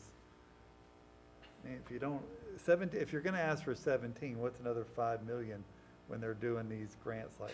It's a lot if it's your money. It is a lot. But we're asking for bridge repair, and that seems to be the topic of the day around Fixing to put out the $3.5 nation. trillion in the federal government. Well, that's what I'm saying. They're talking infrastructure, let's talk, you wanna talk it, we'll talk it. We have a need. It's not like we don't have a need. This is CDBG monies. I know, but it's still gonna come from the federal government. Fixing to put a pile of it out. Okay, Are we good with that? move on. Clear as mud? So just to clarify, so you want 4 to be 1, you want 1 to be 2, and you want 2 to be 3, and you want 3 and 5 to be included in 4? You're gonna raise number, Raise number 4 to 22 million. 22 million. Yeah, We got it. that would be including that'll be, 3 and that'll 5 and take 4, care right? of all 'Cause the that would be, bridges, yeah. okay. Okay. Okay. We gotta talk prioritize bridges throughout the county. Yeah, this one will be quick, unless you guys have a lot of questions, but one of the commissioners asked, I believe it was Mr. Rawls, just the prioritized bridges throughout the county, so we provided that to you, so you can have that and look through it. It's up to you guys if you want to discuss it right now, but this was the prioritized bridges as with the worst scouring or whatever throughout the county, but those are those for you guys to look through, so I wanted to give you guys as much information as we can. These are all of our bridges? Yes, those are all the bridges. Okay. Cool. We got bridges. And the worst ones we've got on the horizon to try and fix, and then we're also looking at them to see if at this point in time, we can repair them and make them last longer instead of just letting them go on and die and then having to do catastrophic replacement. Sir, that is correct. Again, but it depends, I'm going to say this again, it depends on funding for us to do that. This year we had. I understand, Okay. Mr. Troxel, I get it, I really do, but this commissioner, it's easier for me to say, okay, we can go to Fish Creek Bridge and we can put collars on this and we can put it on there and we can probably make it last 10, 12, 15 more years if we put these concrete collars on, or these collars on there and fill them up with concrete and fix these wood pilings on these bridges. Because if you don't, in a few years, it's just gonna fall in and go away. So if you could find other bridges that are along those same lines. I know we got $2.7 million in here to put a new bridge in. We're not gonna be able to find that money, but we might could find $40,000 or $60,000 to go in and put these collars on and fill them up full of concrete. If that's the case, not so sure there's not another bridge somewhere that's not getting scouring is the biggest issue. And if that's scaldings around the pilings. If scalding's the biggest issue, if that's the deal, then fine. Let's go in and see about doing the same thing there. Because if you can spend $30,000 now to keep from spending $3 million next year, then I vote for the finding the money and vote and paying the $30,000. I do too. So, okay, head to the next one, Mr. Chairman. Mr. Troxel, though, I got a question for you. You got repairs at $16.2 million for all the bridges listed on this list. So do we need to go to the 22 million that we just did a second ago? Because this list shows basically, I don't know, you just. We get a report from I believe it's AIRS that does the FDOT stuff throughout the. Yeah. And so they give us, when they evaluate a bridge, they don't tell me that to replace the bridge. They're saying these are the average cost to prevent some of the scouring or to prevent some of the erosion. So that's those figures you see at the end of that, end of those columns, are preventative maintenance measures that we need. Okay. Okay. It's not a new bridge or to fix a bent or anything like that. Okay, good. All right. What would you, if you don't mind, if we started with number one, would, you have dollars assigned to the first ones, there's no priority. First, 7 or 8 bridges or so. The reason why the zeros, we started with the zeros is because they're either being addressed right now, like the 309, that's Barton Bridge. The other one's also near Barton Bridge, 007. County Road 310 is currently under design. 315, we actually just finished the repairs for that one with some undermining. And Four Gates Ferry Road still being worked on. Drayton Island Ferry Road, there's actually a DOT contract where they're working on those. And then Four Gates Ferry, and then we start with one. The question is, can we assume that this money is no longer needed on the zeros? So for what they're doing on the County Road 309D, like the 764032, that one, the 4 elliptical aluminum pipes underneath, the reason why there's still a quantity there is because right now they were only addressing some of that bridge. So technically those 4 pipes that are before Barton Bridge are some of it's being addressed, but not a whole of it. So that's why there's still a value there. All right, and then starting with number 1, these are ranked in priority of importance, obviously, correct? Yes. Okay. Are you budgeted for any of this right now in the budget that was passed this morning? No? No, in the past, like last year, we had about $1 million, 200,000 for drainage, 700,000 for bridges, and then 100,000 for guardrails. So this coming budget year, I don't think we had that luxury of that 700,000 even. So.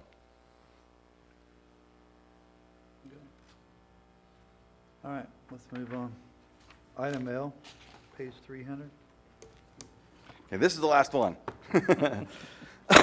Down on Paradise Lane, down in Crescent City, there's portions of a bulkhead that had failed along, and it's probably within 20 feet of where we put another drainage pipe after I think a hurricane blew that one out as well. But it was in an old boat ramp.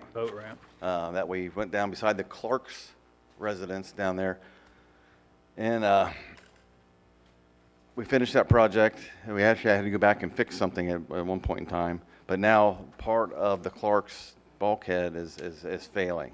And so they called us down there, and me and Mr. Pickens went down to look at this bulkhead.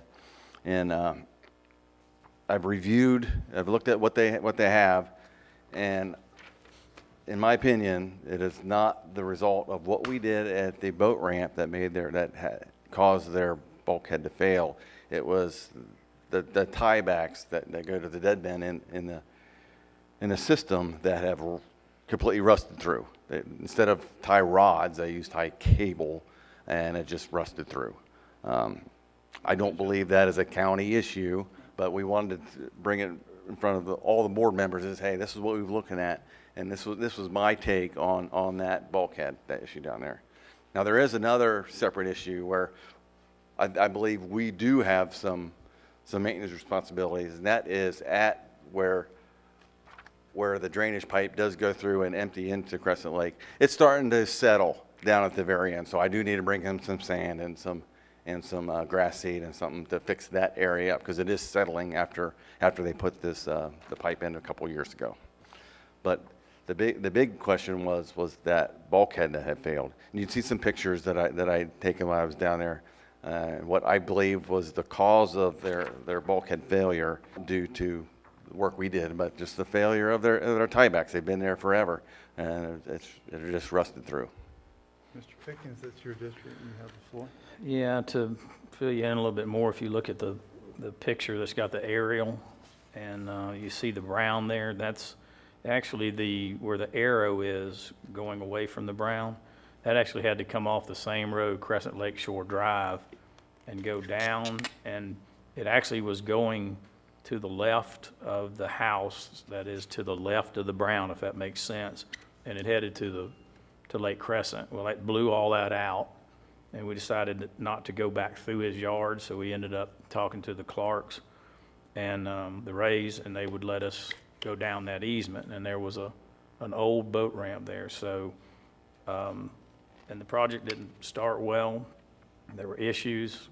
They got it done. We had to hire another contractor to go back in there and repair where the pipe came out on the bulkhead, so there were issues there. And there needs to be some sand and a little bit of work done, and we need to probably look at it every year, every 6 months, to see if it's settling. But the issue is the Clarks feel that from that work and maybe something wrong with the pipe, that it's caused their bulkhead to go out. The work caused their cable to rust in half. Yeah, and Mike actually had a company give a bid on scoping it. I don't know if we want to do that, but that's the way they feel. They want us to do something with that. Yeah, they'd asked me to run a camera up through the pipe to make sure the joints weren't leaking, but that was it $2,200 to make that happen? I don't think it's necessary for us to do that, to spend that money to do it, because I don't believe the pipes are failing or the joints are separating anywhere. I think the reason for the bulkhead failure is just the tiebacks were rusted through, and they're just old. I don't think water is infiltrating out of the pipe into their groundwater, going behind that bulkhead and rusting out their tiebacks. And that is part one. Commissioner Pickens, what do you recommend? I wanted to bring it to the board. I'm not disagreeing with Mike. I'm just the commissioner in that position of these people reaching out to me to represent them to the county to do something. I can't say that's done that, but I'm not a contractor. That's why I asked to maybe get it scoped. I believe they are in negotiations with a dock builder to repair that. I spoke with the dock builder, and he said he would know more when he got into the project, when he opened it up, to see if it was actually leaking through. But at the time, he couldn't give his opinion that it was. So, but I wanted to bring it back to see what the board wanted to do. And I don't have a problem going with Mike's recommendation, but I want a letter from the county stating our position. And I have drafted that letter with pictures, and I haven't sent it anywhere yet, but I have drafted that letter with some of these same pictures, and I do not believe it is the county's issue on why these failed. Got a choice without further lack of some kind of, without lack of some kind of evidence or something showing this, I agree with him. It looks by the pictures like the cables just rotted, the dead man cables rotted in half, tie-back cables rotted in half. Not unusual at all. No, no. That was my take. I walked through there and I saw it. I'm like, oh, it's blowing pretty bad. And then I kicked one of those and it was loose. I'm like, that shouldn't be loose. And I actually just pulled it right out of the ground with my hand and it was rusted at the end. Rest of three. Mr. Ross? Oh, I'm sorry, Mr. Pickens, you still? Well, I was just going to say that this project had its challenges. The contractor, whoever he had managing it, didn't gel well with the Clarks. They're elderly. This is a really beautiful place, and you know, it's their retirement home. And so the construction didn't go well. Broke a piece of their concrete driveway. Irrigation was screwed up. Supposedly we got all that fixed. Is that correct, Mike? Last time you talked to him, that all that kind of stuff was taken care of, and then now they bring this back to me a couple years later. So I just want to make sure that we do have a letter stating our opinion, and then that Mike Troxel and Mike Rodriguez and Administrator Suggs are going to join me when we go down and talk to them and tell them I can't do it any other way, guys. I've been in the service business for 42 years, and I can't say, sorry, we can't do anything about this. I've got to explain why and look them in the eye.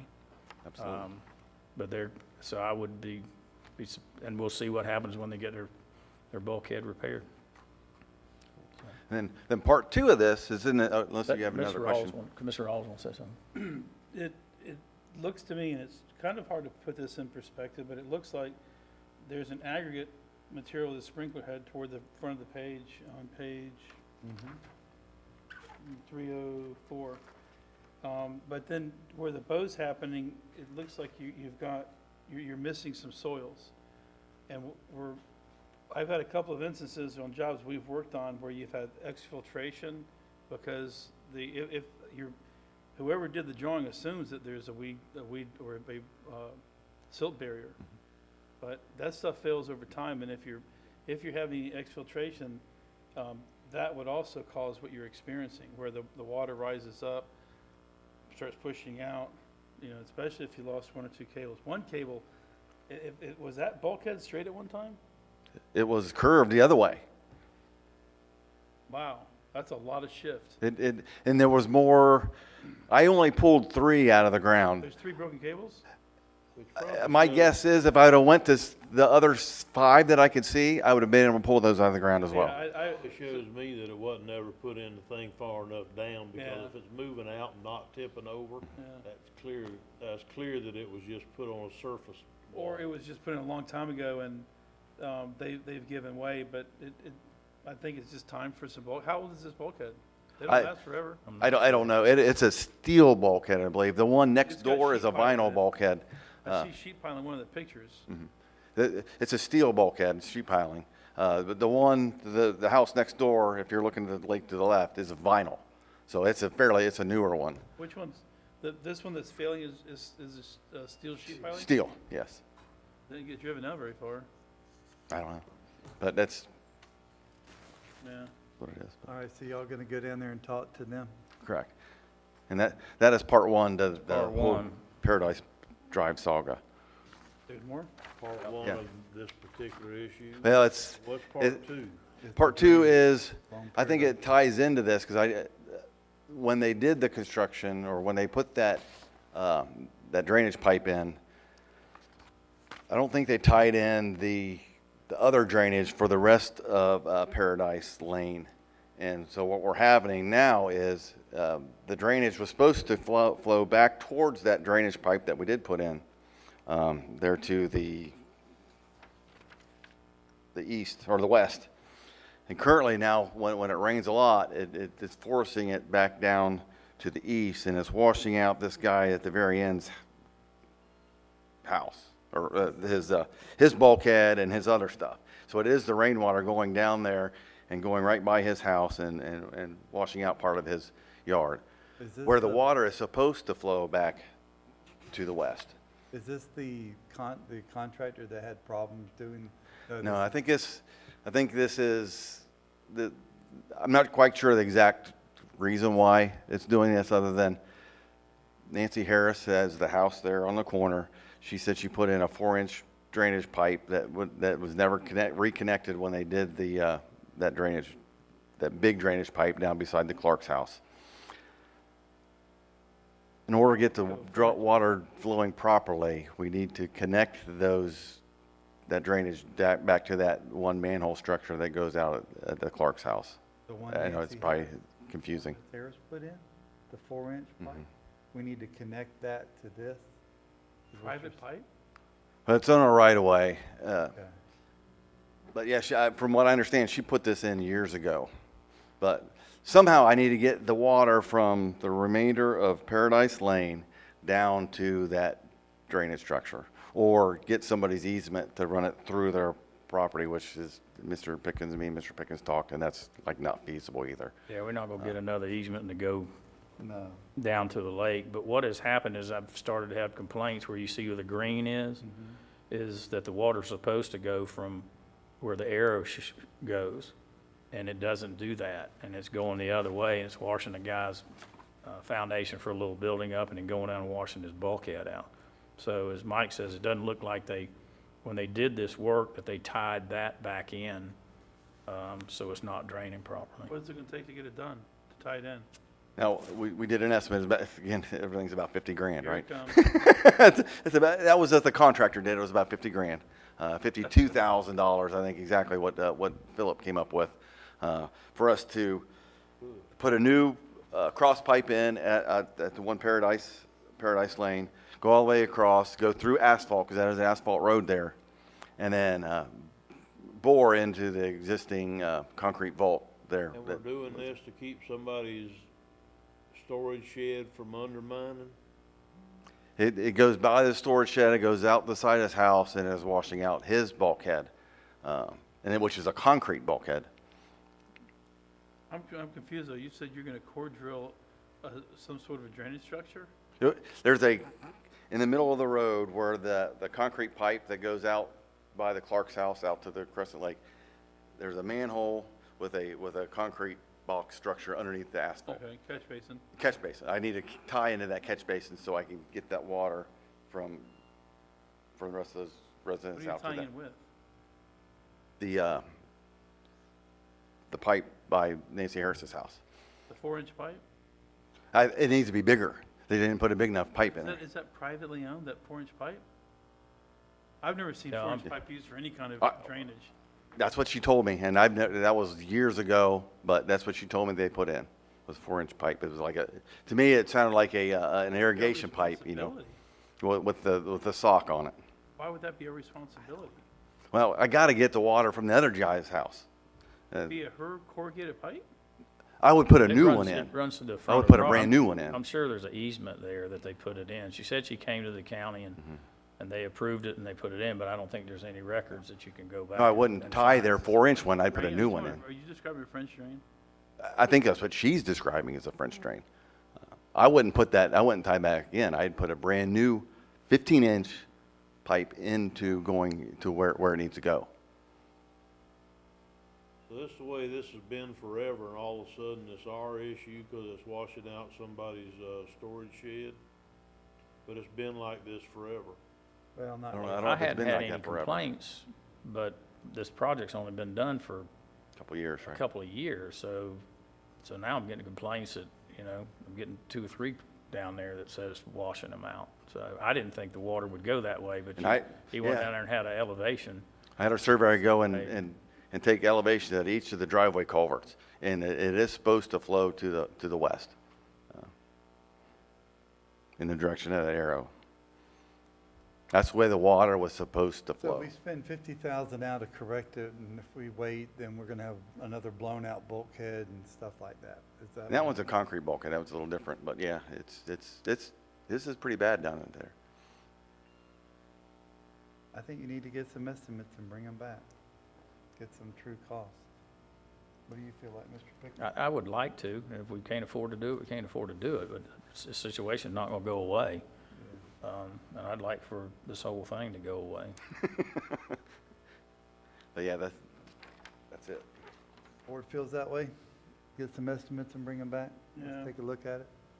Okay, so y'all got waves from us. So that's the end of our agenda, folks. Thank you. Let's go to public comment. Any public comment? Hearing none. Commissioner requests, starting to my left, Commissioner Rawls.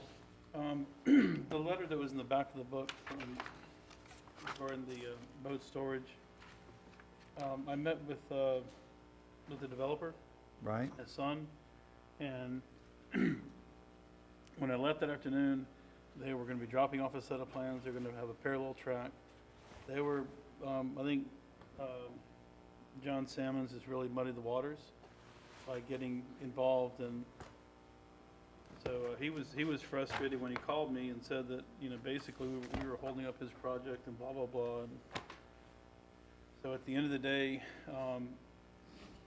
they were ticked off because they couldn't apply for permits. So now they've applied for building permits. At the same time, Gabriel's gonna continue on with the, changing of that they need for the zoning and whatever they need on his side as far as when John Salmon said DRC review, he took it to, he was gonna have to go through a full department review committee, and that upset him, when what he was saying was it just has to go back out. So the comments that they got on the DRC, they're gonna address those comments specifically. Their architect had already addressed them on the plans, or engineer, whoever did it. So, So it's that's, not an issue. no, it's not an issue. Now, Shaggy Lane and this Brian Jones.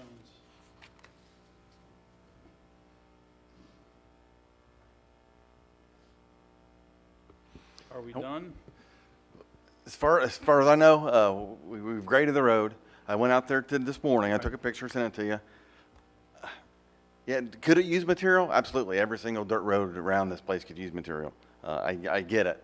But it's a Class 2 road. It's passable. A day after it rains, there's only 1 or 2 puddles in this road. I don't see a reason why Public Works should spend any more time out there than we have to. I mean, now, obviously, if it's terrible, we will fix it. Just like Did you meet with Brian? I'm meeting with him tomorrow at 1 Oh, o'clock. I thought that was today, okay. That's tomorrow at 1 o'clock. All right, so there's 3 or 4 constituents actually in this area that are complaining. There's Shaggy Lane, Everett, Yes. And we fixed Shaggy Lane with material so what because it was happens bad. is somebody complains on Everett, and then a week later, Shaggy Lane gets material and grading, and this guy's going, wait a minute, I complained last week, you guys have completely blown me off here, and he's just been really blowing up our emails and calling us, you know, he's really upset, so his biggest concern is that, Alone, Commissioner, we're all getting them. he's frustrated because he says that staff is not returning phone calls. He calls and they say, He gets stuck when he goes home at night. One of my constituents is. I had one of those yesterday. The lady's car got shut down in a deep pool of water. And it was, and so they were fixing that today. Right. So yes, They drain the water first? I hope so.